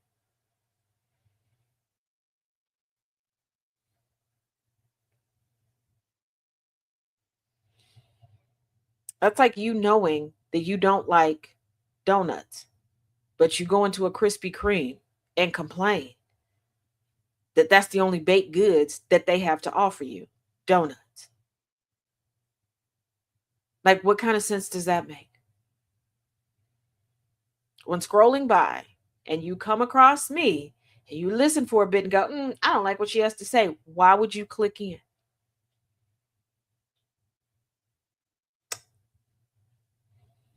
And given that we're on opposing sides of ideologies, why would I come across anything in your algorithm? Like, why would I come across anything in your algorithm? Like, you all tell on yourselves every moment of the day that you go and seek out people because you get an endorphin boost because you think that you're intimidating someone. You think that you're owning the other person, and you're not. You're showing that we are indubitably in ownership of you. Yeah, exactly, Angry. Thank you all for boosting the lie.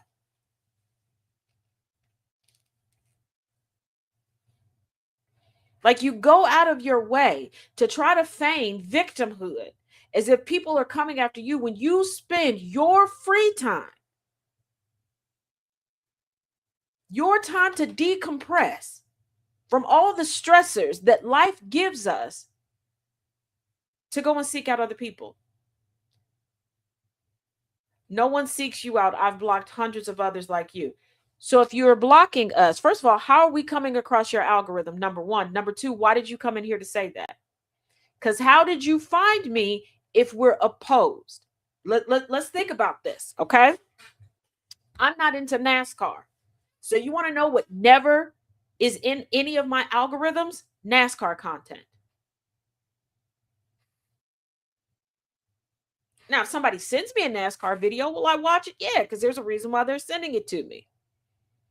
But will I engage with it any further than that? No, because I don't want NASCAR content.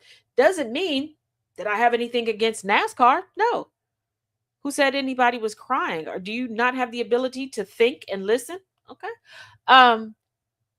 But things that I regularly engage with, things that I search for, yes, it's going to be a part of my algorithm. So you're showing what you search for. And my question is, if it pains you so much to hear countering ideologies, why do you search it up?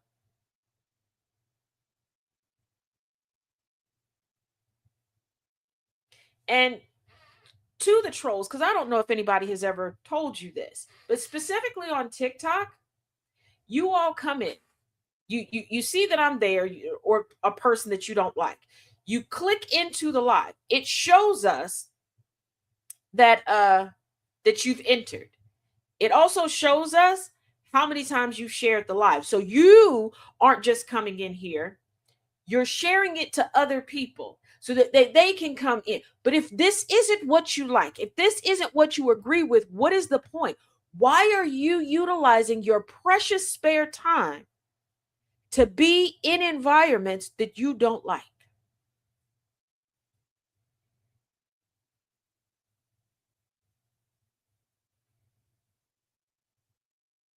And I have also noticed that the vast majority of you all that are doing that are white men.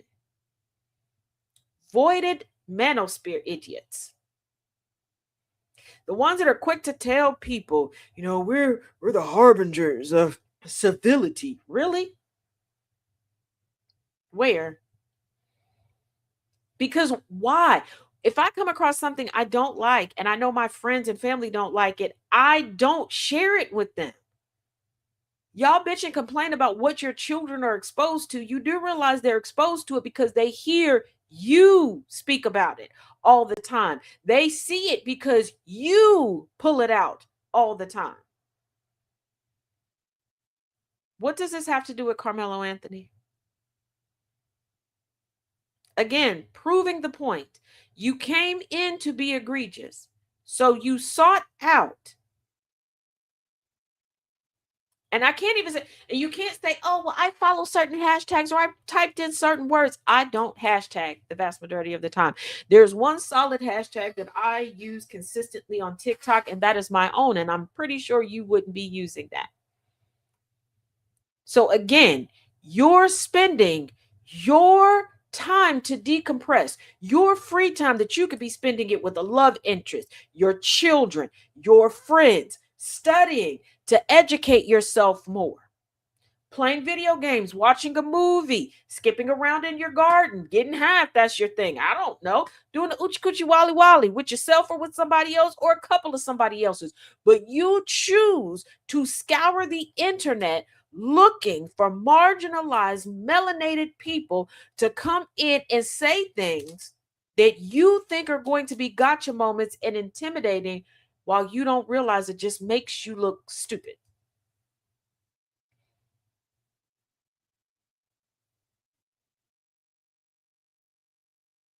I did. I had to, I had to put a joke in there. Yes, I did say educate themselves.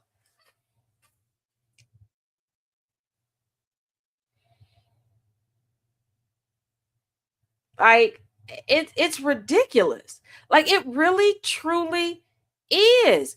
Folks will sit here and claim, "Oh, they want to be like us. They're always following us around." Where? When? How?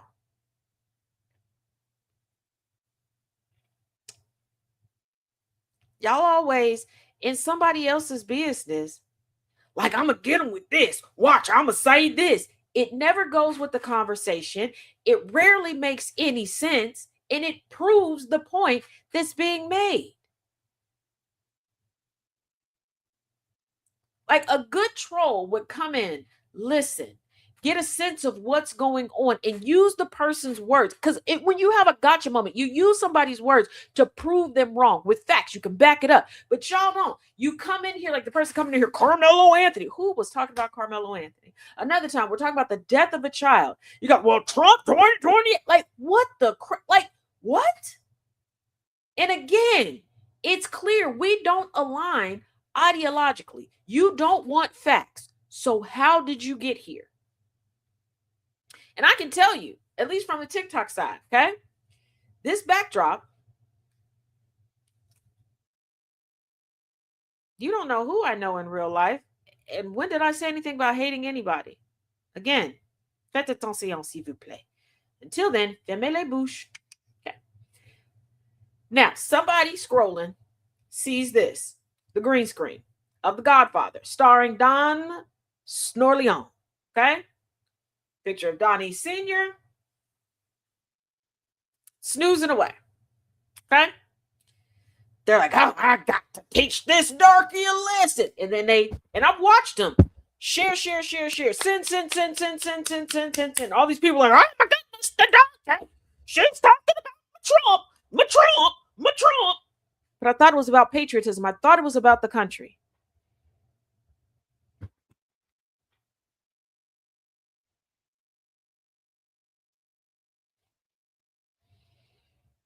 How was it the wrong president? We've watched Trump fall asleep multiple times live on air. We've watched Trump unravel in sundown via his Truth Social damn near every night. Last time I checked, we only have one sitting president right now. Well, snoring president. My rage bait is hilarious. I'm not rage baiting.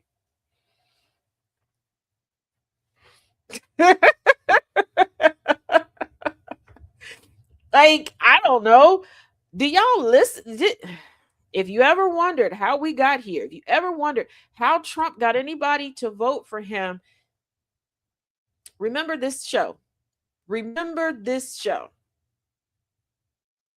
I'm not rage baiting anybody. I want you to remember this show. I want you to remember what was being talked about, what was being commented.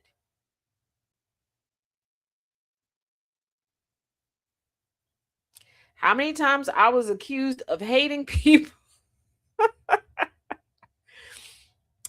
People, oh, ooh. Now, Trump lost again in Trump. One shitting president. You got that right. Trump lost again in court, okay? I'm not surprised either, Professor. I'm used to it. This is why I do it from time to time. It's a great social experiment. They can't help themselves. They cannot. In the country of the United States, where every single day as a black woman, I am told by multiple amounts of people, racism don't exist no more. I don't even see color. We stopped seeing color with Gen X, woohoo. Nobody can hold us down. Well, we millennials got rid of it. We don't do none of that. And then soon as I go, you know what? Trump lost in court. You dirty SOB N-word monkey donkey heifer. You can't do shit. You stupid Trump TDS monkey man woman. You should be swinging from a tree, you chip monkey bitch.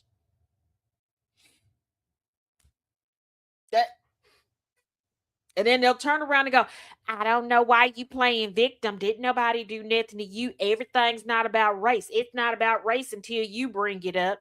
And then I'll be sitting here, like during the literacy series, twice this week, reading a book. One book written by a black woman, one book written by a white woman. Books that were voted on by those who watch. Yep, getting mass reported again now. But voted on by those who watch. They'll sit there and go, dirty bitch. Oh, you racist black people. I'm not even reading my words. And the funniest part about it is I get called racist the most when I'm reading E. Jean Carroll's book that has nothing to do with race. E. Jean Carroll is a white woman. I'm reading her book, court transcripts. You racist, you darky, you victim mentality heifer. Just like now, 3 different people. See, victim mentality. When I call them dumber than dog shit, with an IQ lower than calcified cow dung, then I'm wrong. When I say that they are slower than a salted snail, then I'm in the wrong.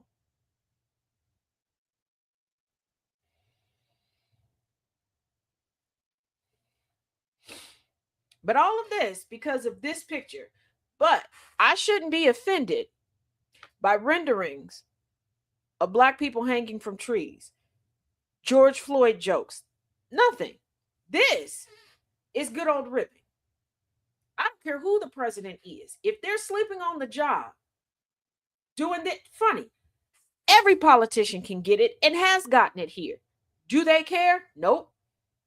When I point out the missteppings of any other politician, they're cool with it. If I go, hey, Trump made a mistake here, and show them exactly where they're Trump derangement syndrome, I knew them darkies was stupid.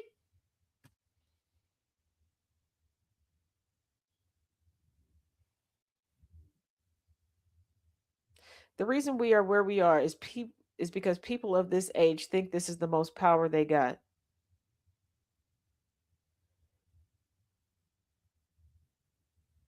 Could you or anyone you know go out and make some kind of change? Or we just keep complaining on TikTok? And here we are, people. We have the latest one that came in believing that they're an intellectual, did not take the time to actually pay attention to what was being said, and the point went over their head with ease. I mean, the point didn't even have to skip, okay? The point just walked right over their head. Just completely walked over your head. Um, this is why, I don't know, you should come into a room, sit down, listen to what's going on, the conversation that is taking place. Because some of y'all think that you're so intellectual and you're so deep, but you're letting your biases and your prejudices show because you're coming into a space where you see a Black woman and you are making crucial assumptions that make you look dumb.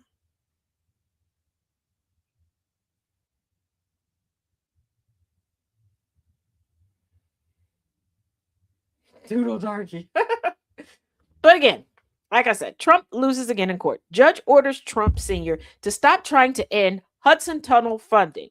Now, all of y'all that was like, why did Biden stop this project? We need the money. Why are y'all silent when Trump is ending projects that would help you regarding your health and help you regarding income funneling into where you are?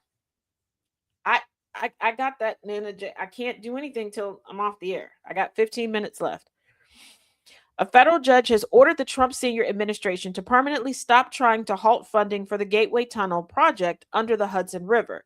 Judge Jeanette Vargas called the attempts flagrantly illegal Monday. Let's run that back. Judge Jeanette Vargas called the attempts flagrantly illegal Monday, the New York Times reported. She said the administration violated federal rules when the Department of Transportation halted reimbursements to the tunnel's builders in September. Now, where are all those people that were out here spreading lies regarding the campus that is the Obama Center?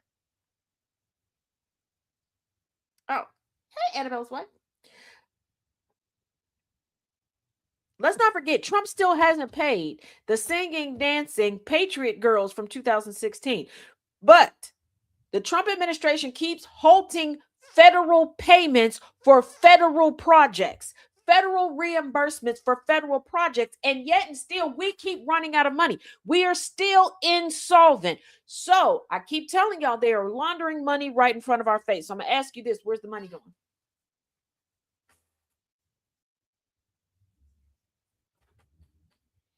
And it does look like we're going to finish the E. Jean Carroll.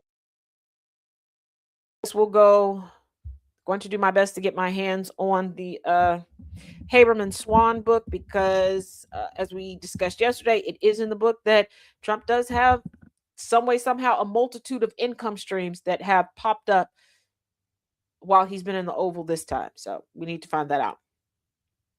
So the administration said it froze the funds to stop money from going to unconstitutional diversity, equity, and inclusion principles, the New Jersey Monitor reported. However, President Donald Trump says he has said several times that he froze the funding to punish Democrats, including Senator Chuck Schumer, Democrat out of New York, who has championed the project. Here's the thing. A lot of y'all have no idea the political leanings of your bosses. And don't go, well, I work for this company. I know where they stand. No, you know where their money stands. You have no idea where they stand. A good business person has zero emotion attached to their business when it gets to a corporation, to a corporate level. Your mom and pop stores, your local, yeah. Because the owners are still working in there. So it's literally their blood, sweat, and tears. When you get to the point where you are knee deep in capitalism, baby, there's no emotion in there. There's no emotion. Everybody is a number. From profits to people, number. Okay, that's how you're looked at. But I want y'all to think, stopping these fundings, how many of y'all didn't get a raise, lost a job? These things are affecting you too. And all of this, we don't need diversity. Have you read the Constitution?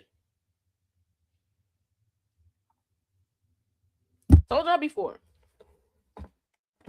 I did notice the founding of America, collection of the founding documents for the United States. You can pick up, they have this book now. They have a copy of this book. I'm I don't know if the cover is the same because at Five Below. Because I know people tell you get a copy of the Declaration of Independence, get a copy of the Constitution. You need context. You need context and you need to understand the nuance. Get the collection of the founding documents. If you don't have it in your budget before you go, well, Taz, you just did it at Five Below. Everybody does not have that in their budget. Everybody does not have it in their budget. But if you have an account over on YouTube or you just want to go over to YouTube, you can go to YouTube at TazJ77. Go through Travel Through History with Taz. I have excerpts. I've read them and put them out there over there. I've also broken it down over on Substack. Okay. Go to the link in the bio, wherever you see this, and get to that. If you're listening over the radio airwaves, you can go to Linktree/Cincitaz, Cincitaz, and get all of that. If you don't have the budget and you want to know more about the founding documents, I'll get it out to you. When it comes to education, I'm not a gatekeeper.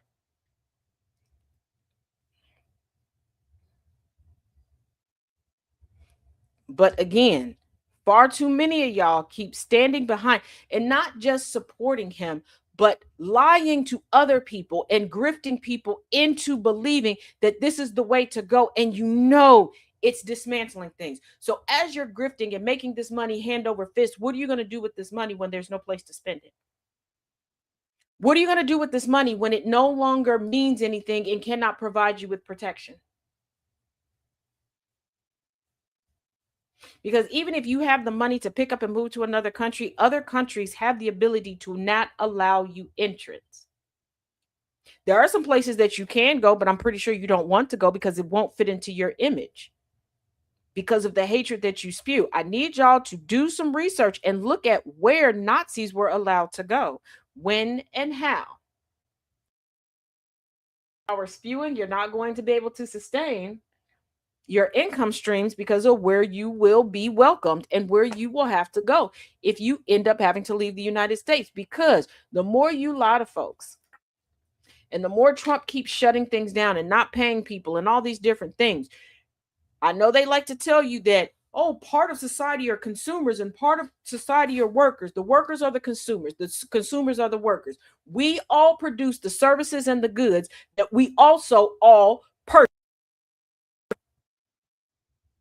If we don't get good health care, if we don't get universal health care, what do you think is going to happen to us?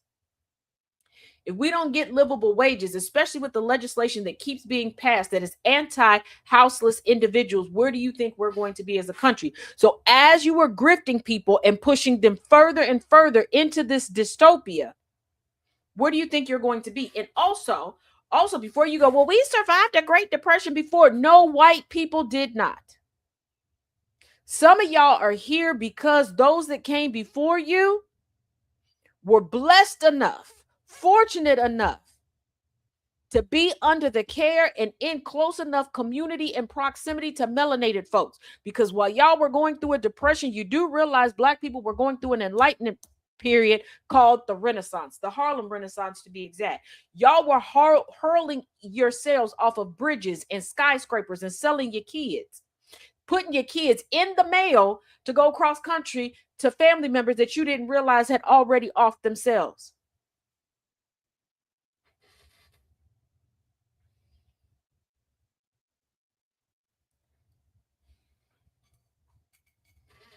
So you all having this mindset when you're white-bodied individuals that you have the ability to survive any and everything. No, you don't. No, you don't. Because every time you get to these brinks, you have to fight and force the rest of us to keep you alive.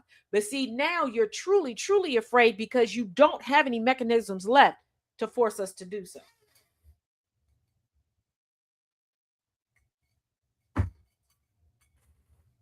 And you're trying hard as you might to try to intimidate us because you think that we look at you as the standard and we want to emulate what you've done and we want retribution, and we do not. We want you to finally be that child that refuses to move out the house at 45 and stand on your own feet. We want you to finally leave us alone. We want you to discover the truth and let it spill out of your face.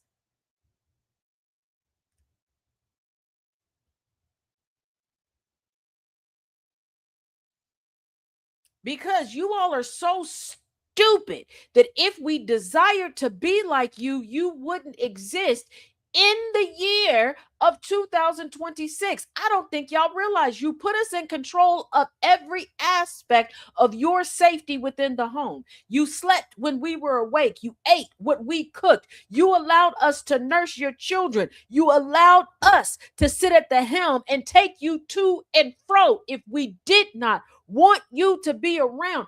If we wanted to be like you and practice your ideologies, you wouldn't exist. You could not, and you refused to learn our languages, so we learned yours. We translated for you.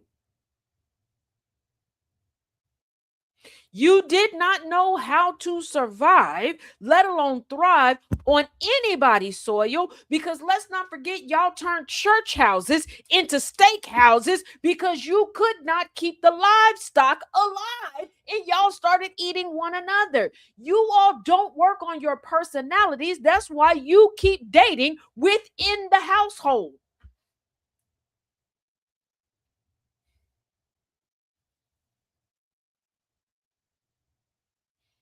But you want to keep saying that we're the standard? Everything about you is trying to emulate us, but you can't keep up with the rhythm and you cannot handle the blues, because when the blues comes, you take yourself and your families off of the census because you hate yourself and your mirror images more than you could ever hate the rest of us. You literally look at your own children that you brought on to this blood drenched soil and you add their blood to the soil when you get the blues. You can't feel anything in a soul that you don't possess, so you don't even have a monochrome of rhythm. You don't allow any roots to formulate, let alone get deep into the soil to connect with the roots of others. And that's why you don't understand why we continue to rise, why we continue to grow in spite of and despite you. You don't understand that no matter how much concrete you slap down, we are the rose that pops up. You still don't understand that we are what keeps the rotation going. But you believe that you're centered because you're different. You just don't realize that you're different because you're a mutation that was born of a mistake.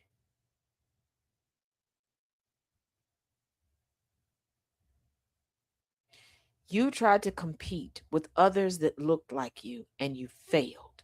Instead of working on yourself, you ran.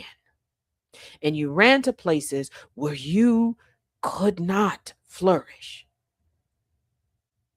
Soon as the weather changed a little bit, you died. So you went back for more that looked like you.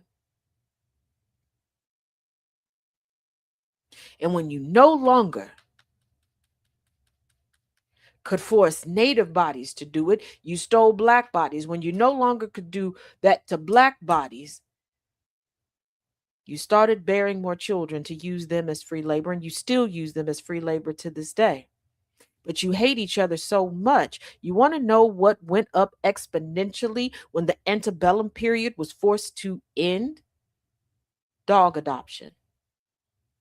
Because you still wanted to scratch that undercarriage itch, but y'all hate each other so much that you would rather have coitus with an animal than one another.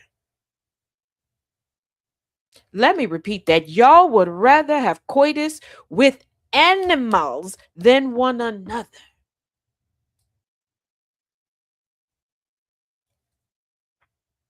That's the real reason why you wanted to classify black people as animals, wasn't it? I know that y'all say that white men, were having sex with black men for the sake of buck breaking, but you had already broken the buck by beating them, by emasculating them in front of their families, by taking the greatest warriors and making them meek men. You were buck breaking because that's what you desired. What does any of this have to do with a damn Democrat? What does buck breaking have to do with a Democrat?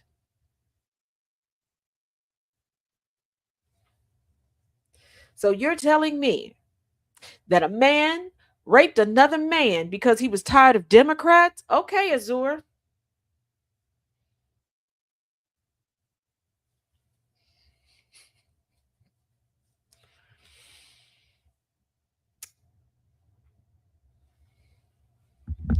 As we come to another close of the Taz Effect Daily News in a way you did not know you could use, let me remind you all. The commute. You asked for it, we delivered. The commute makes its debut on GCPR.live and over the Android and iOS apps exclusively tomorrow, 6 p.m. to 8 p.m. Eastern Standard Time. That's where you get your music. Depending on who the host will be each week, you may get a combination of original music. You may get all original music. You may get music from the 1800s all the way to the 2000s. Who knows? Who knows? But tomorrow, starting fresh at 6 p.m. Eastern Standard Time, the commute begins. So if you have not downloaded the app for Android or iOS, make sure you do it. Make sure you do it. Make sure you do it.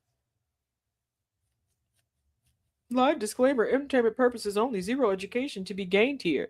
Oh, TikTok ref, you're so funny. You're right. There is no educational factor from you. um, Also, for those joining me at 7 p.m. Eastern, 6 p.m. Central, for Learning Through Literature, today is Thursday, so we will be going through Not My Type by E. Jean Carroll. We will get through as many chapters as we possibly can tonight. Do not forget, E. Jean Carroll, we left off with her being cross-examined by Joe Tacopina. Also, if you missed yesterday's offering of history, you can go to TazJ X on TikTok or at TazJ77 on YouTube. I discussed yesterday, and I think you might want to take a listen to it, when the United States government decided to purposefully poison alcohol. No, I didn't spell anything wrong. Dementia Donnie likes to sleep. Oh, I'm glad you were born by a river, TikTok ref. Was that supposed to do something to me? Ooh. So, like I said, you might want to take a look at when the United States government decided to intentionally poison alcohol in the country, not once, not twice, but thrice. Uh, so, and let us not forget, tonight, 9 p.m. Eastern, 8 p.m. Central is Superplex Party. You know them, you love them. Your trio, sometimes trio, most of the time duo, of wrestling enthusiasts. Yes, we will call them enthusiasts. My 20 twin, the angry IT nerd, and the big boss man, Thomas, the villain bishop. You can catch them on the GCPR airwaves and over on the YouTube channel as well. It's amazing how much people want my attention. For what reason? Other than that, I will see you all bright and early in the morning for the Sound of Coffee with Thomas the Villain Bishop. Remember, tomorrow is Flag on the Play Friday. If you have any flags on the play, make sure you submit them in the Sound of Coffee Discord. In the Sound of Coffee Discord. If you put them in the comment section, I'm just going to block you tomorrow because the shit's getting annoying. We gave y'all a Discord for a reason. You asked for it, we gave it to you. Okay? Okay. So make sure you put your flags in there. You put your flags in there. We'll take the flags on out. We'll put the flags in there and we'll shake them all about. Okay? Okay. All right. All right. We good? We good? Are we good? Are we good? Okay. All right. All right. And yes, I know I owe you all more on the Wattpad stories. I will get caught up on them this weekend. I promise, I promise, I promise. So As always, each one teach one, each one reach one. To the trolls, lock it in. We'll be back tomorrow at 3:30. Take this time, work on your trolling skills, learn a few languages, learn a little something, specifically how to read the room and how to listen. Okay, we'll try this again tomorrow. Okay, prepare yourself. Okay, because around here, tomorrow's going to be Fun News Friday. If you got mad about Sleepy Donnie, prepare to be sick of me tomorrow. Okay. Other than that, kiss my ass.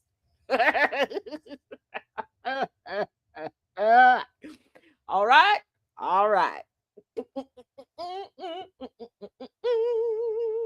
Now, the rest of y'all, touch some grass or touch some ass. I don't know.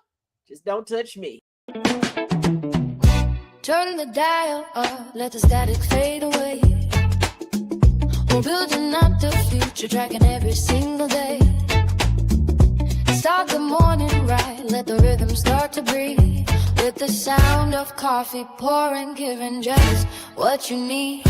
From the sunrise spark to the late night glow, there's a space for your story and it's steady undertow. When the sun goes down and the shadows start to lean, we close it all out with conversations with Jonathan. This is GCPR Radio, loud and clear, where every single voice matters, far and near.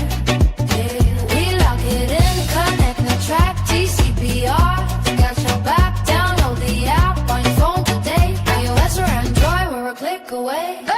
And the weekend hits, yeah, the energy shifts. Sundays bring the heat with a couple of gifts. The Kennedy effect gives us the hard-hitting news, breaking down the facts, clearing out the blues. Then Wangry and Gambler step right into the zone, rule them their position on the microphone, tell you what to watch, what's a hit, what's a miss. Then it's the villain's view for their random commentary bliss. This is GCPR Radio, loud and clear, where every single voice matters.